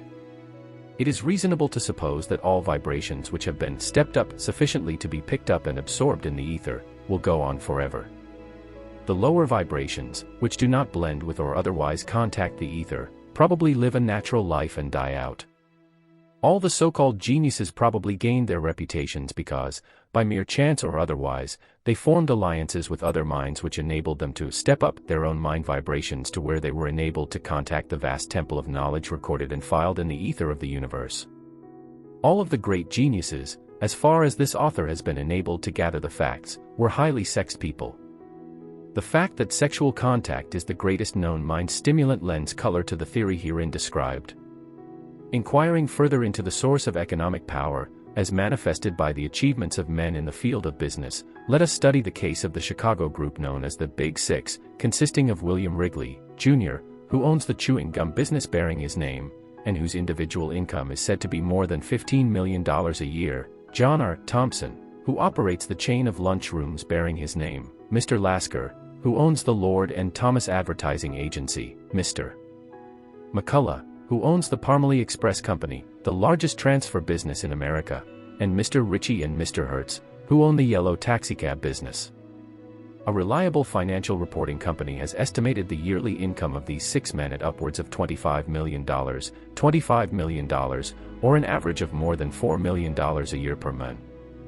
Analysis of the entire group of six men discloses the fact that not one of them had any special educational advantages, that all began without capital or extensive credit, that their financial achievement has been due to their own individual plans, and not to any fortunate turn of the wheel of chance. Many years ago, these six men formed a friendly alliance, meeting at stated periods for the purpose of assisting one another with ideas and suggestions in their various and sundry lines of business endeavor. With the exception of Hertz and Ritchie, none of the six men were in any manner associated in a legal partnership. These meetings were strictly for the purpose of cooperating on the give and take basis of assisting one another with ideas and suggestions, and occasionally by endorsing notes and other securities to assist some member of the group who had met with an emergency, making such help necessary. It is said that each of the individuals belonging to this Big Six group is a millionaire many times over. As a rule, there is nothing worthy of special comment on behalf of a man who does nothing more than accumulate a few $1,000,000. However, there is something connected with the financial success of this particular group of men that is well worth comment, study, analysis, and even emulation, and that something is the fact that they have learned how to coordinate their individual minds by blending them in a spirit of perfect harmony, thereby creating a mastermind that unlocks, to each individual of the group, doors which are closed to most of the human race. The United States Steel Corporation is one of the strongest and most powerful industrial organizations in the world. The idea out of which this great industrial giant grew was born in the mind of Albert H. Gary, a more or less commonplace small-town lawyer who was born and reared in a small Illinois town near Chicago. Mr. Gary surrounded himself with a group of men whose minds he successfully blended in a spirit of perfect harmony, thereby creating the mastermind, which is the moving spirit of the great United States Steel Corporation. Search where you will, wherever you find an outstanding success in business, finance, industry, or in any of the professions, you may be sure that back of the success is some individual who has applied the principle of mind chemistry, out of which a mastermind has been created. These outstanding successes often appear to be the handiwork of but one person, but search closely and the other individuals whose minds have been coordinated with his own may be found. Remember that two or more persons may operate the principle of mind chemistry so as to create a mastermind. Power, manpower, is organized knowledge, expressed through intelligent efforts. No effort can be said to be organized unless the individuals engaged in the effort coordinate their knowledge and energy in a spirit of perfect harmony. Lack of such harmonious coordination of effort is the main cause of practically every business failure. An interesting experiment was conducted by this author, in collaboration with the students of a well-known college. Each student was requested to write an essay on how and why Henry Ford became wealthy. Each student was required to describe, as a part of his or her essay, what was believed to be the nature of Ford's real assets, of what these assets consisted in detail. The majority of the students gathered financial statements and inventories of the Ford assets and used these as the basis of their estimates of Ford's wealth. Included in these sources of Ford's wealth were such as cash in banks, raw and finished materials and stock, real estate and buildings, goodwill, estimated at from 10 to 25% of the value of the material assets. You cannot become a power in your community nor achieve enduring success in any worthy undertaking until you become big enough to blame yourself for your own mistakes and reverses. One student out of the entire group of several hundred answered as follows: Henry Ford's assets consist, in the main, of two items, viz., 1. Working capital and raw and finished materials, 2. The knowledge, gained from experience, of Henry Ford himself, and the cooperation of a well-trained organization which understands how to apply this knowledge to best advantage from the Ford viewpoint. It is impossible to estimate, with anything approximating correctness, the actual dollars and cents value of either of these two groups of assets, but it is my opinion that their relative values are: the organized knowledge of the Ford organization, 75%. The value of cash and physical assets of every nature, including raw and finished materials, 25%. This author is of the opinion that this statement was not compiled by the young man whose name was signed to it, without the assistance of some very analytical and experienced mind or minds. Unquestionably, the biggest asset that Henry Ford has is his own brain. Next to this would come the brains of his immediate circle of associates, for it has been through coordination of these that the physical assets which he controls were accumulated. Destroy every plant the Ford Motor Company owns, every piece of machinery, every atom of raw or finished material, every finished automobile, and every dollar on deposit in any bank, and Ford would still be the most powerful man, economically, on earth. The brains which have built the Ford business could duplicate it again in short order. Capital is always available, in unlimited quantities, to such brains as Ford's. Ford is the most powerful man on earth, economically, because he has the keenest and most practical conception of the principle of organized knowledge of any man on earth, as far as this author has the means of knowing. Despite Ford's great power and financial success, it may be that he has blundered often in the application of the principles through which he accumulated this power.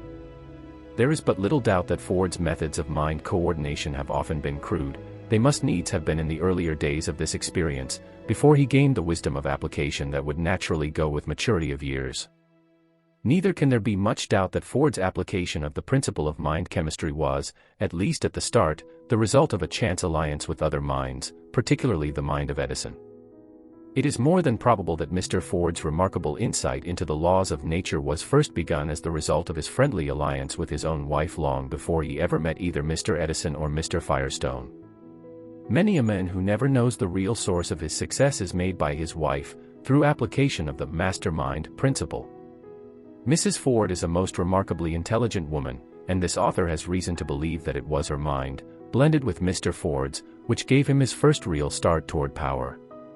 It may be mentioned, without in any way depriving Ford of any honor or glory, that in his earlier days of experience he had to combat the powerful enemies of illiteracy and ignorance to a greater extent than did either Edison or Firestone, both of whom were gifted by natural heredity with a most fortunate aptitude for acquiring and applying knowledge.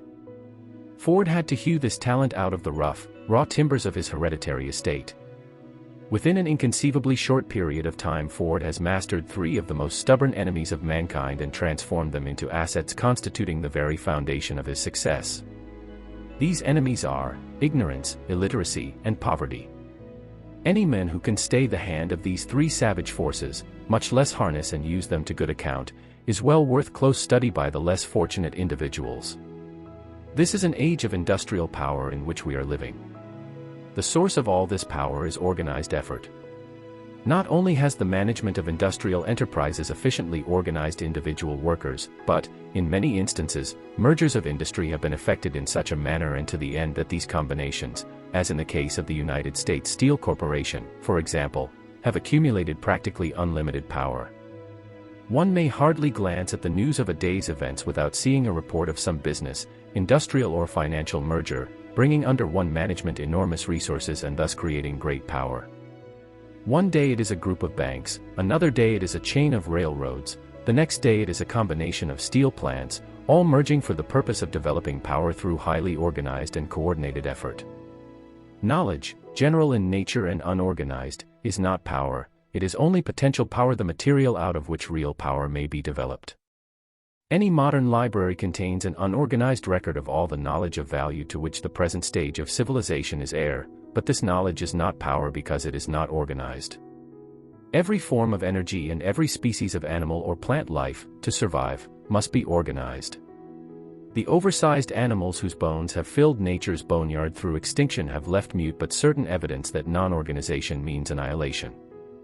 From the electron, the smallest particle of matter, to the largest star in the universe, these and every material thing in between these two extremes offer proof positive that one of nature's first laws is that of organization.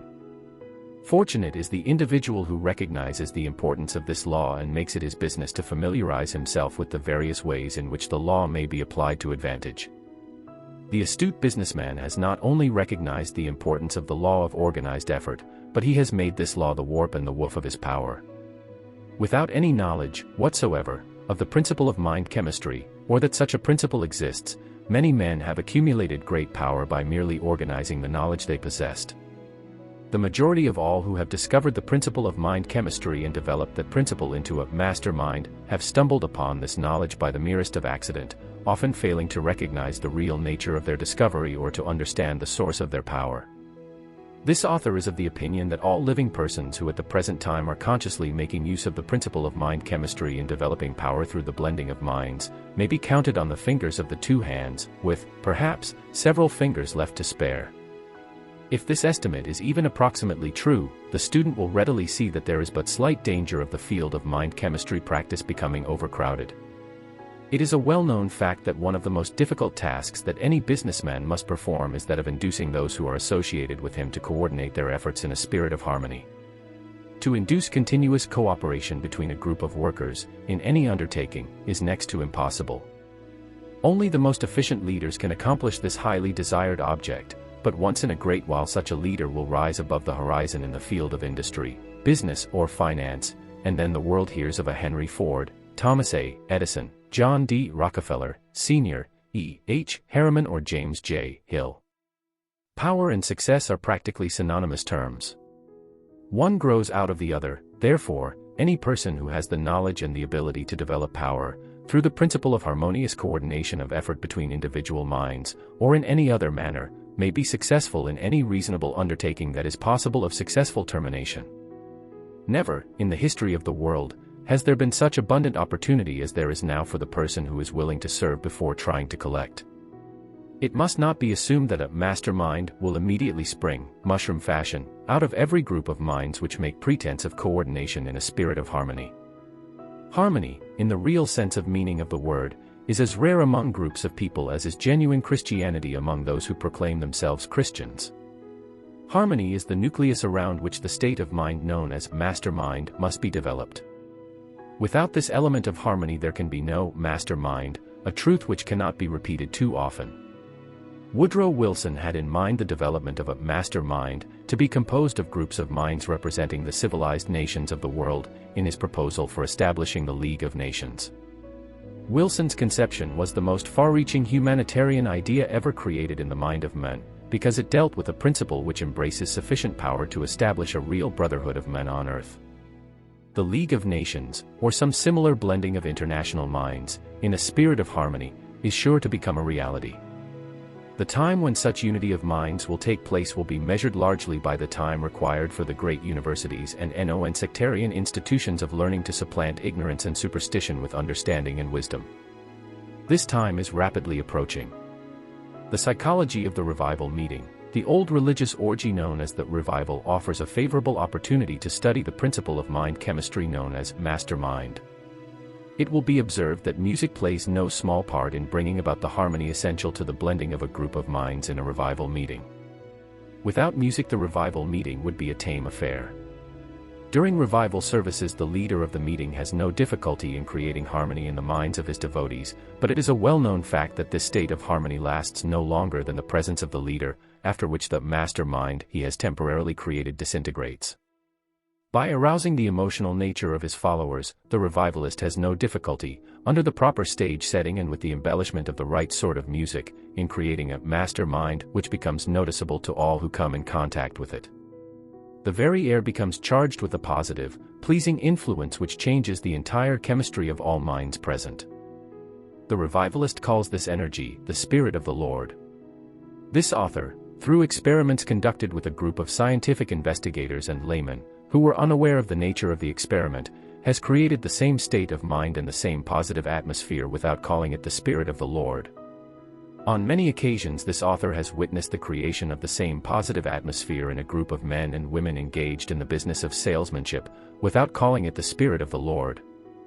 The author helped conduct a school of salesmanship for Harrison Parker, founder of the Cooperative Society of Chicago, and, by the use of the same principle of mind chemistry which the revivalist calls the Spirit of the Lord, so transformed the nature of a group of 3,000 men and women, all of whom were without former sales experience, that they sold more than $10 million worth of securities in less than 9 months and earned more than $1 million for themselves. It was found that the average person who joined this school would reach the zenith of his or her selling power within 1 week, after which it was necessary to revitalize the individual's brain through a group sales meeting. These sales meetings were conducted on very much the same order as are the modern revival meetings of the religionist, with much the same stage equipment, including music and high-powered speakers who exhorted the salespeople in very much the same manner as does the modern religious revivalist. Call it religion, psychology, mind chemistry, or anything you please, they are all based upon the same principle, but there is nothing more certain than the fact that wherever a group of minds are brought into contact, in a spirit of perfect harmony, each mind in the group becomes immediately supplemented and reinforced by a noticeable energy called a master mind. For all this writer professes to know this uncharted energy may be the Spirit of the Lord, but it operates just as favorably when called by any other name. The human brain and nervous system constitute a piece of intricate machinery which but few, if any, understand.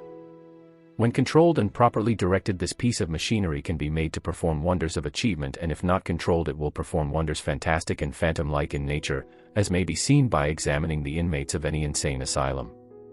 The human brain has direct connection with a continuous influx of energy from which man derives his power to think.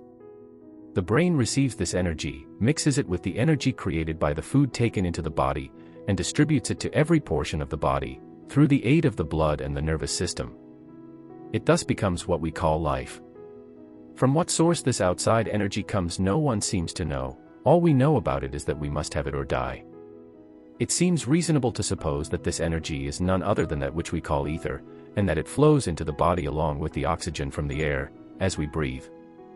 Every normal human body possesses a first-class chemical laboratory and a stock of chemicals sufficient to carry on the business of breaking up, assimilating and properly mixing and compounding the food we take into the body, preparatory to distributing it to wherever it is needed as a bodybuilder.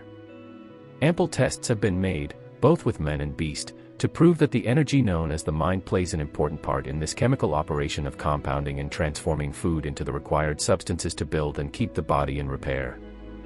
It is known that worry, excitement, or fear will interfere with the digestive process, and in extreme cases stop this process altogether, resulting in illness or death. It is obvious, then, that the mind enters into the chemistry of food digestion and distribution. It is believed by many eminent authorities, although it may never have been scientifically proved, that the energy known as mind or thought may become contaminated with negative or unsociable units to such an extent that the whole nervous system is thrown out of working order, digestion is interfered with, and various and sundry forms of disease will manifest themselves. Financial difficulties and unrequited love affairs head the list of causes of such mind disturbances. A negative environment such as that existing where some member of the family is constantly nagging, will interfere with the chemistry of the mind to such an extent that the individual will lose ambition and gradually sink into oblivion. It is because of this fact that the old saying that a man's wife may either make or break him is literally true. In a subsequent lesson, a whole chapter on this subject is addressed to the wives of men. Any high school student knows that certain food combinations will, if taken into the stomach, result in indigestion, violent pain, and even death. Good health depends, in part at least, upon a food combination that harmonizes. But harmony of food combinations is not sufficient to ensure good health. There must be harmony, also, between the units of energy known as the mind. Harmony seems to be one of nature's laws, without which there can be no such thing as organized energy, or life in any form whatsoever. A man is half-witted the minute he begins to feel sorry for himself, or to spin an alibi with which he would explain away his defects. The health of the body as well as the mind is literally built around, out of, and upon the principle of harmony. The energy known as life begins to disintegrate and death approaches when the organs of the body stop working in harmony.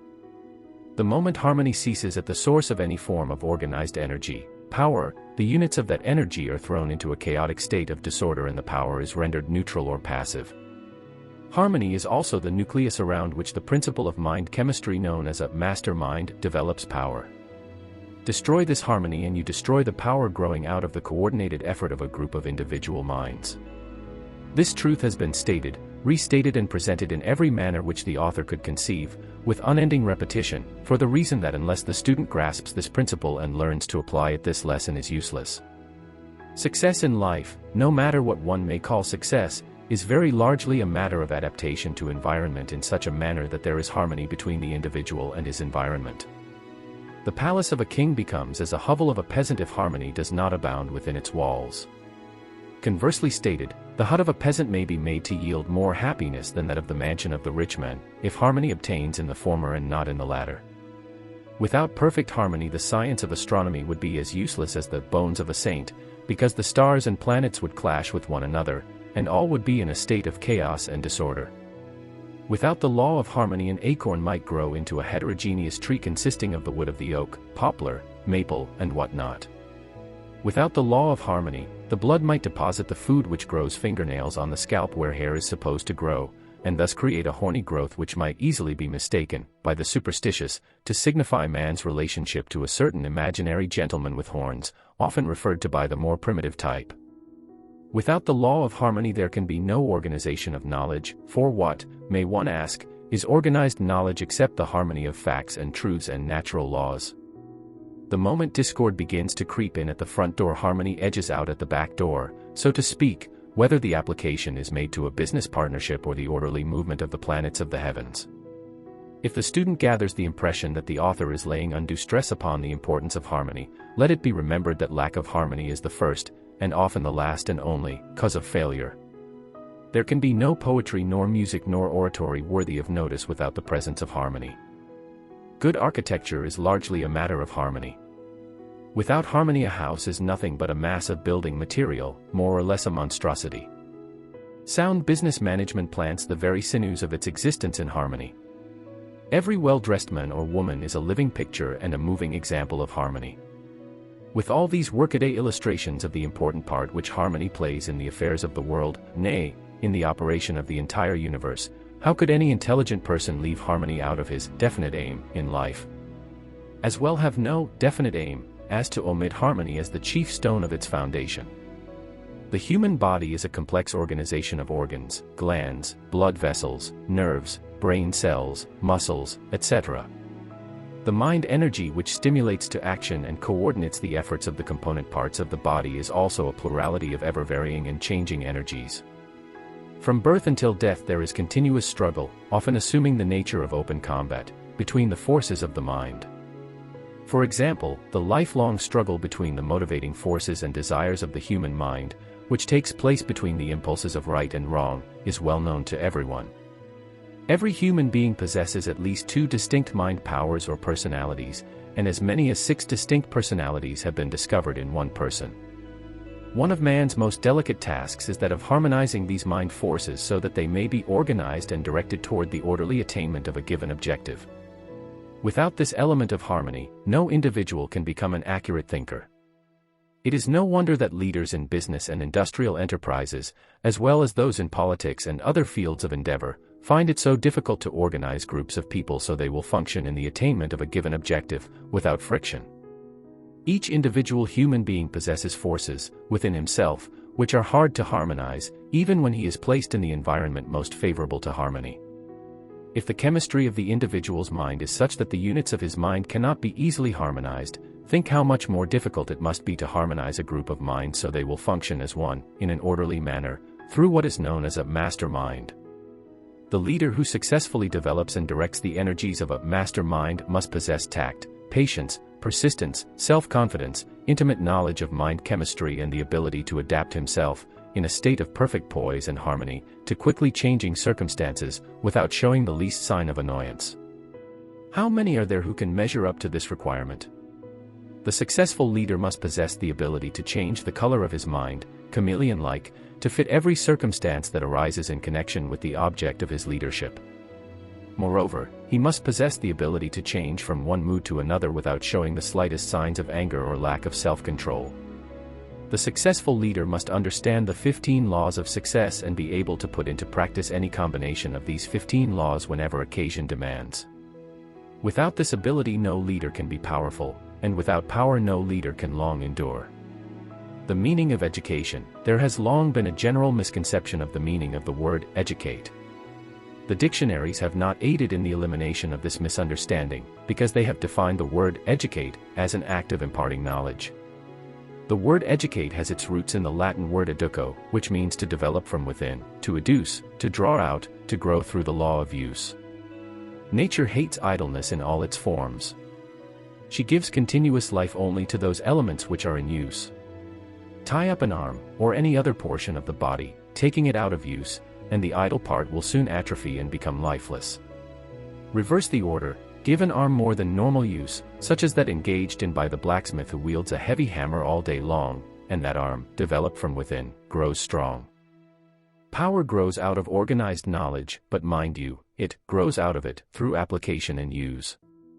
A man may become a walking encyclopedia of knowledge without possessing any power of value. This knowledge becomes power only to the extent that it is organized, classified and put into action. Some of the best educated men the world has known possessed much less general knowledge than some who have been known as fools, the difference between the two being that the former put what knowledge they possessed into use while the latter made no such application. An educated person is one who knows how to acquire everything he needs in the attainment of his main purpose in life, without violating the rights of his fellow men. It might be a surprise to many so-called men of learning to know that they come nowhere near qualification as men of education. It might also be a great surprise to many who believe they suffer from lack of learning to know that they are well educated. Seek the counsel of men who will tell you the truth about yourself, even if it hurts you to hear it. Mere commendation will not bring the improvement you need. the successful lawyer is not necessarily the one who memorizes the greatest number of principles of law. On the contrary, the successful lawyer is the one who knows where to find a principle of law, plus a variety of opinions supporting that principle which fit the immediate needs of a given case. In other words, the successful lawyer is he who knows where to find the law he wants when he needs it. This principle applies, with equal force, to the affairs of industry and business.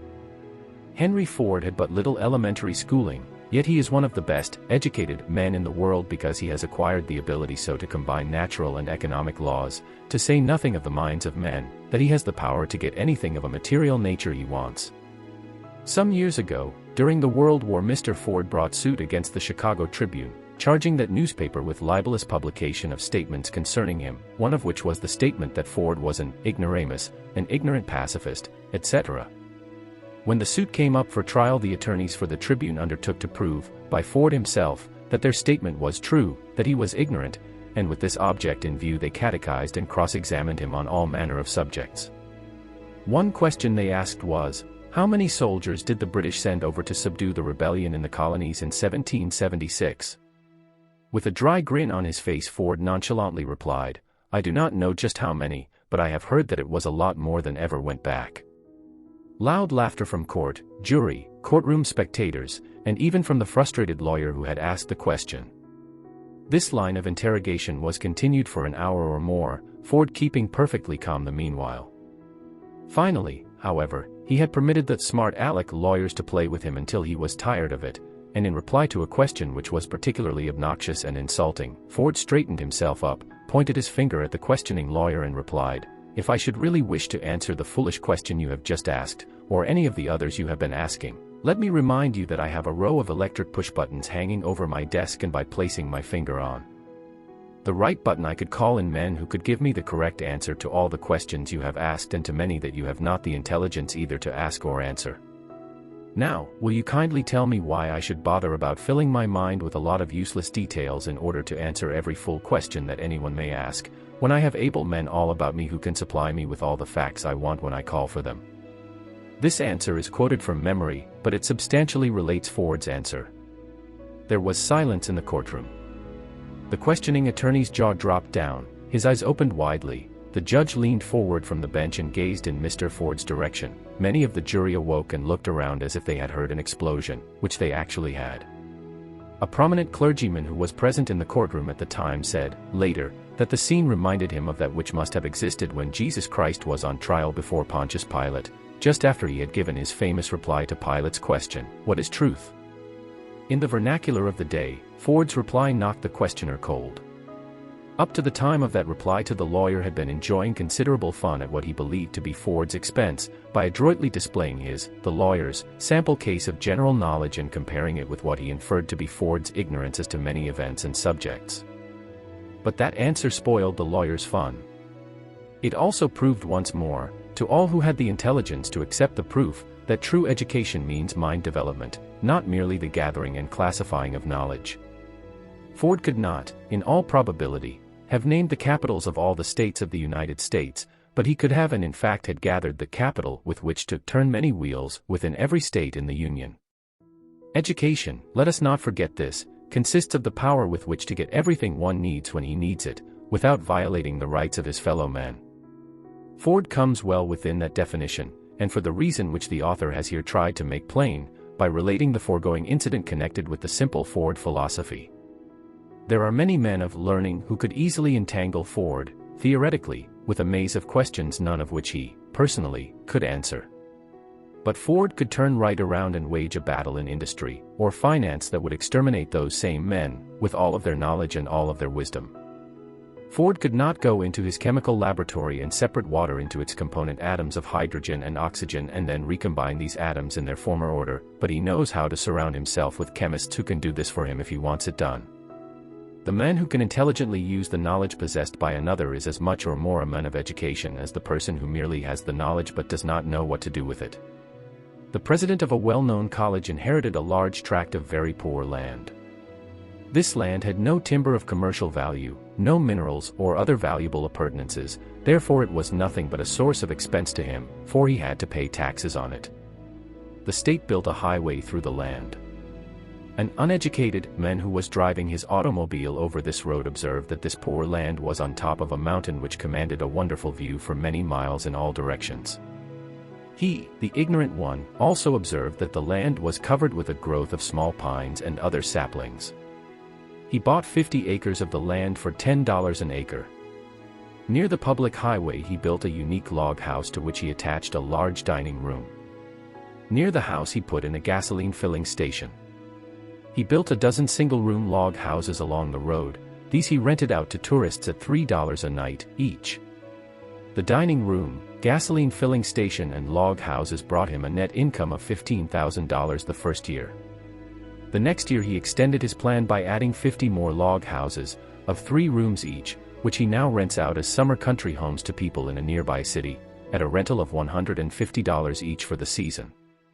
The building material cost him nothing, for it grew on his land in abundance, that same land which the college president believed to be worthless. Moreover, the unique and unusual appearance of the log bungalows served as an advertisement of the plan, whereas many would have considered it a real calamity had they been compelled to build out of such crude materials. Less than 5 miles from the location of these log houses, the same man purchased an old worked-out farm of 150 acres, for $25 an acre, a price which the seller believed to be extremely high. By building a dam, 100 feet in length, the purchaser of this old farm turned a stream of water into a lake that covered 15 acres of the land, stocked the lake with fish, then sold the farm off in building lots to people who wanted summering places around the lake. The total profit realized from this simple transaction was more than $25,000, and the time required for its consummation was 1 summer. Yet this man of vision and imagination was not educated in the orthodox meaning of that term. Let us keep in mind the fact that it is through these simple illustrations of the use of organized knowledge that one may become educated and powerful. When you lose your sense of humor, get a job running an elevator, because your life will be a series of ups and downs, anyway. In speaking of the transaction here related, the college president who sold the 50 acres of worthless land for $500 said, "Just think of it. That man, whom most of us might call ignorant, mixed his ignorance with 50 acres of worthless land and made the combination yield more yearly than I earn from 5 years of application of so-called education." There is an opportunity, if not scores of them, in every state in America, to make use of the idea here described. From now on, make it your business to study the lay of all land you see that is similar to that described in this lesson, and you may find a suitable place for developing a similar money-making enterprise. The idea is particularly adaptable in localities where bathing beaches are few, as people naturally like such conveniences. The automobile has caused a great system of public highways to be built throughout the United States. On practically every one of these highways there is a suitable spot for a cabin city for tourists, which can be turned into a regular money-making mint by the men with the imagination and SELFCONFIDENCE to do it. There are opportunities to make money all around you. This course was designed to help you see these opportunities, and to inform you how to make the most of them after you discover them. Who can profit most by the law of success philosophy? Railroad officials who want a better spirit of cooperation between their trainmen and the public they serve. Salaried people who wish to increase their earning power and market their services to better advantage. Salespeople who wish to become masters in their chosen field. The law of success philosophy covers every known law of selling, and includes many features not included in any other course. Industrial plant managers who understand the value of greater harmony among their employees. Railroad employees who wish to establish records of efficiency which will lead to more responsible positions, with greater pay. Merchants who wish to extend their business by adding new customers. The law of success philosophy will help any merchant increase his business by teaching him how to make a walking advertisement of every customer who comes into his store. Automobile agents who wish to increase the selling power of their salesmen. A large part of the Law of Success course was developed from the life work and experience of the greatest automobile salesman living, and it is therefore of unusual help to the sales manager who is directing the efforts of automobile salesmen. Life insurance agents who wish to add new policyholders and increase the insurance on present policyholders. One life insurance salesman, in Ohio, sold a $50,000 policy to one of the officials of the Central Steel Company, as the result of but one reading of the lesson on profiting by failures. This same salesman has become one of the star men of the New York Life Insurance Company staff, as the result of his training in the 15 Laws of Success. School teachers who wish to advance to the top in their present occupation, or who are looking for an opportunity to enter the more profitable field of business as a life work. Students, both college and high school, who are undecided as to what field of endeavor they wish to enter as a life work. The Law of Success course covers a complete personal analysis service which helps the student of the philosophy to determine the work for which he or she is best fitted. Bankers who wish to extend their business through better and more courteous methods of serving their clients.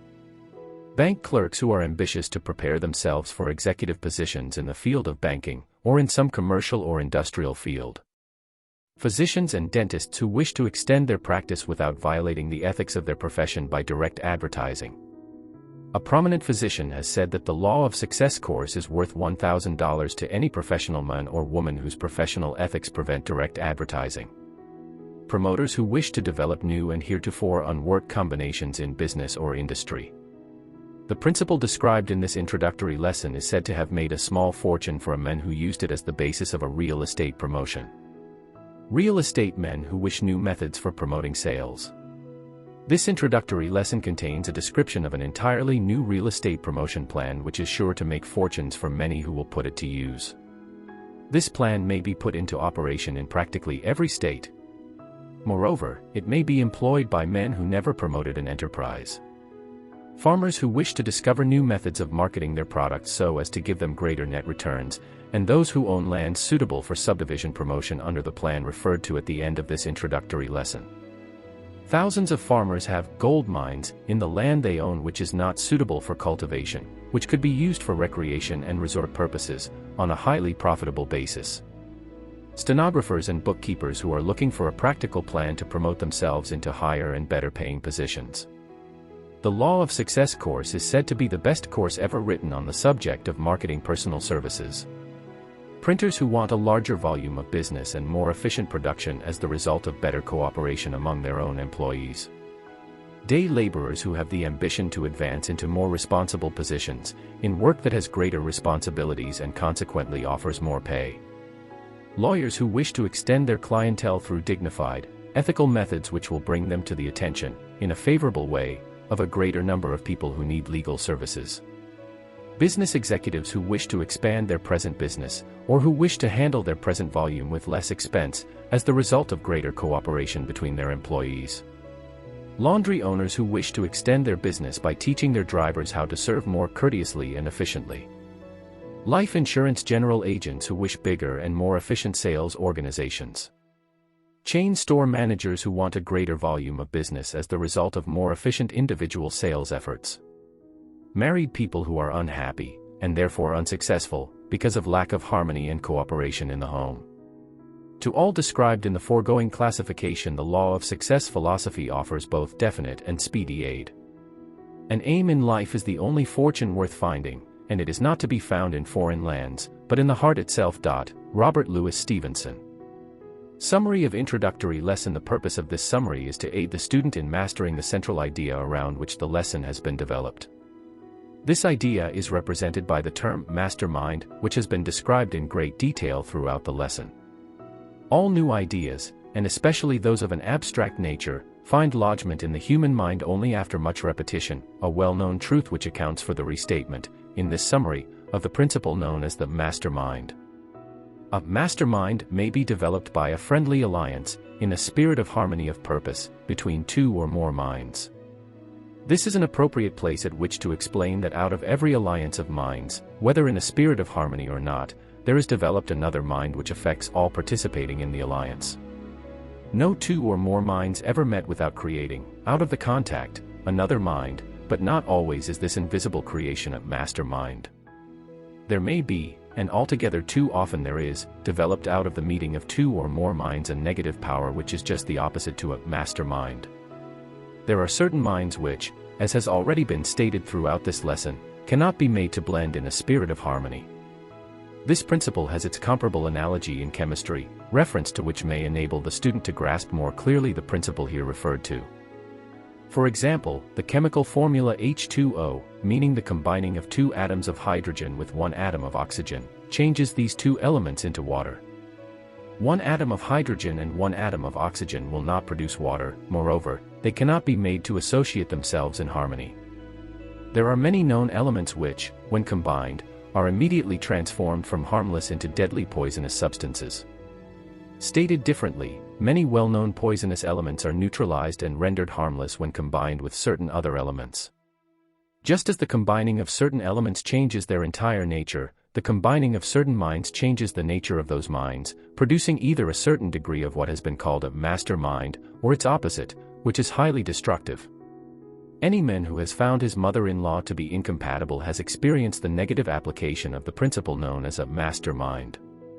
For some reason as yet unknown to investigators in the field of mind behavior, the majority of mothers-in-law appear to affect their daughters' husbands in a highly negative manner, the meeting of their minds with those of their sons-in-law creating a highly antagonistic influence instead of a master mind.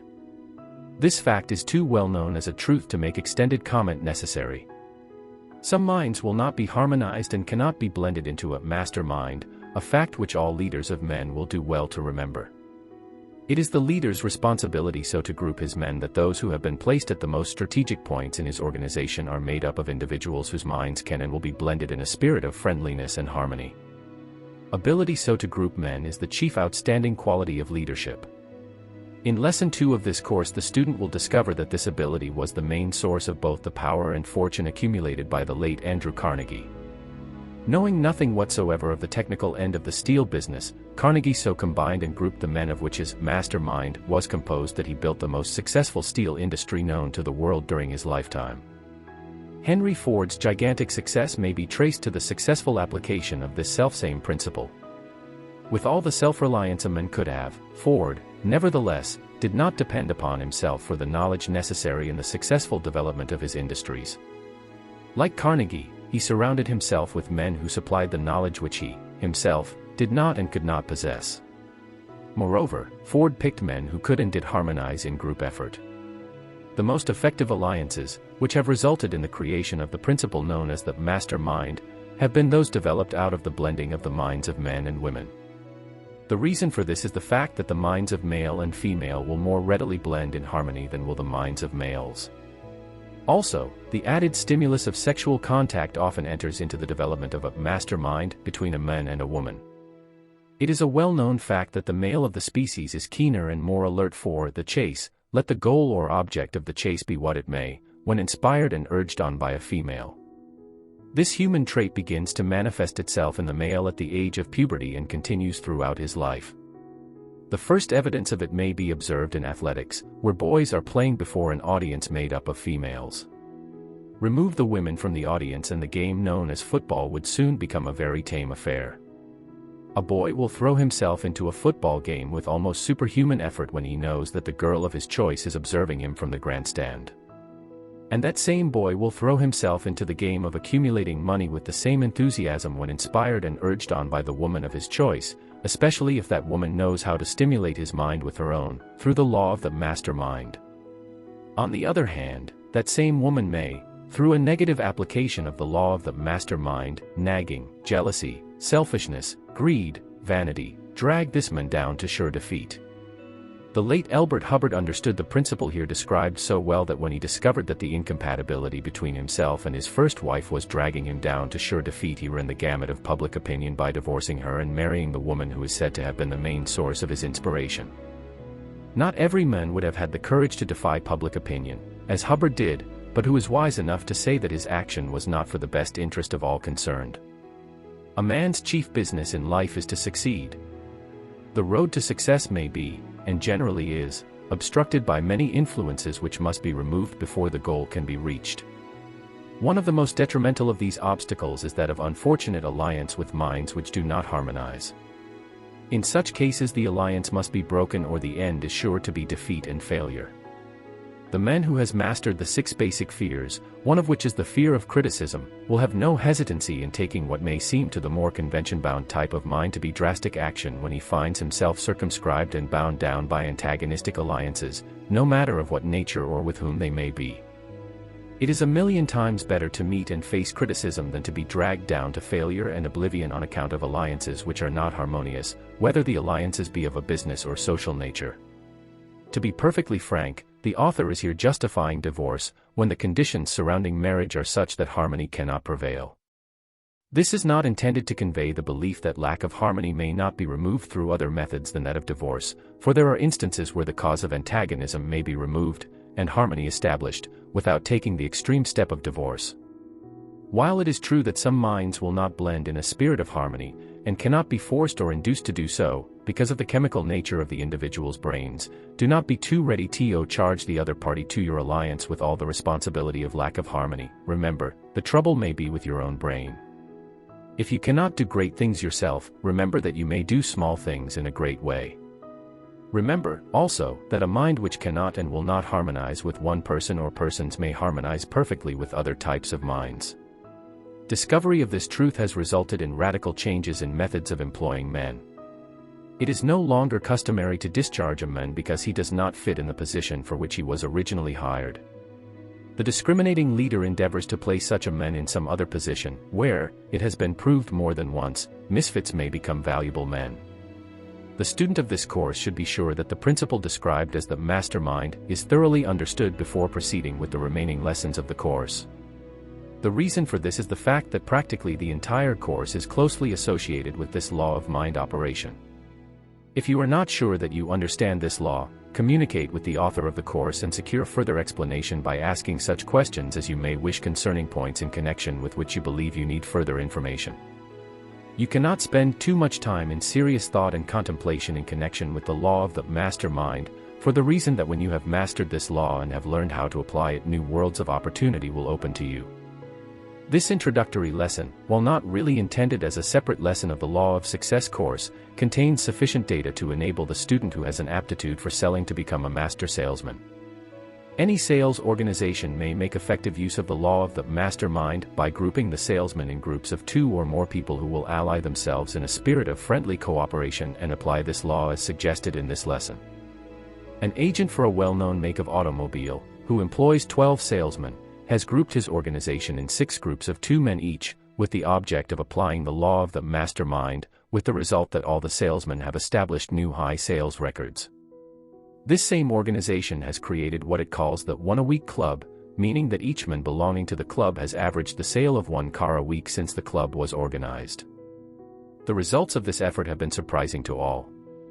Each man belonging to the club was provided with a list of 100 prospective purchasers of automobiles.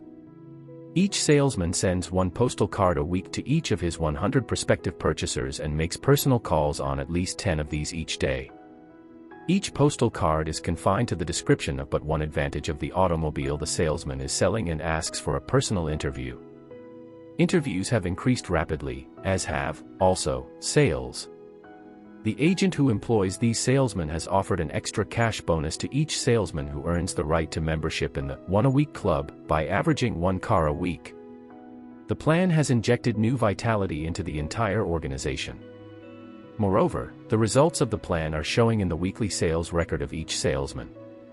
A similar plan could be adopted very effectively by life insurance agencies. Any enterprising general agent might easily double or even triple the volume of his business, with the same number of salesmen, through the use of this plan. Practically no changes whatsoever would need to be made in the method of use of the plan. The club might be called the Policy a Week Club, meaning that each member pledged himself to sell at least 1 policy of an agreed minimum amount, each week. The student of this course who has mastered the 2nd lesson and understands how to apply the fundamentals of that lesson, a definite chief aim, will be able to make much more effective use of the plan here described.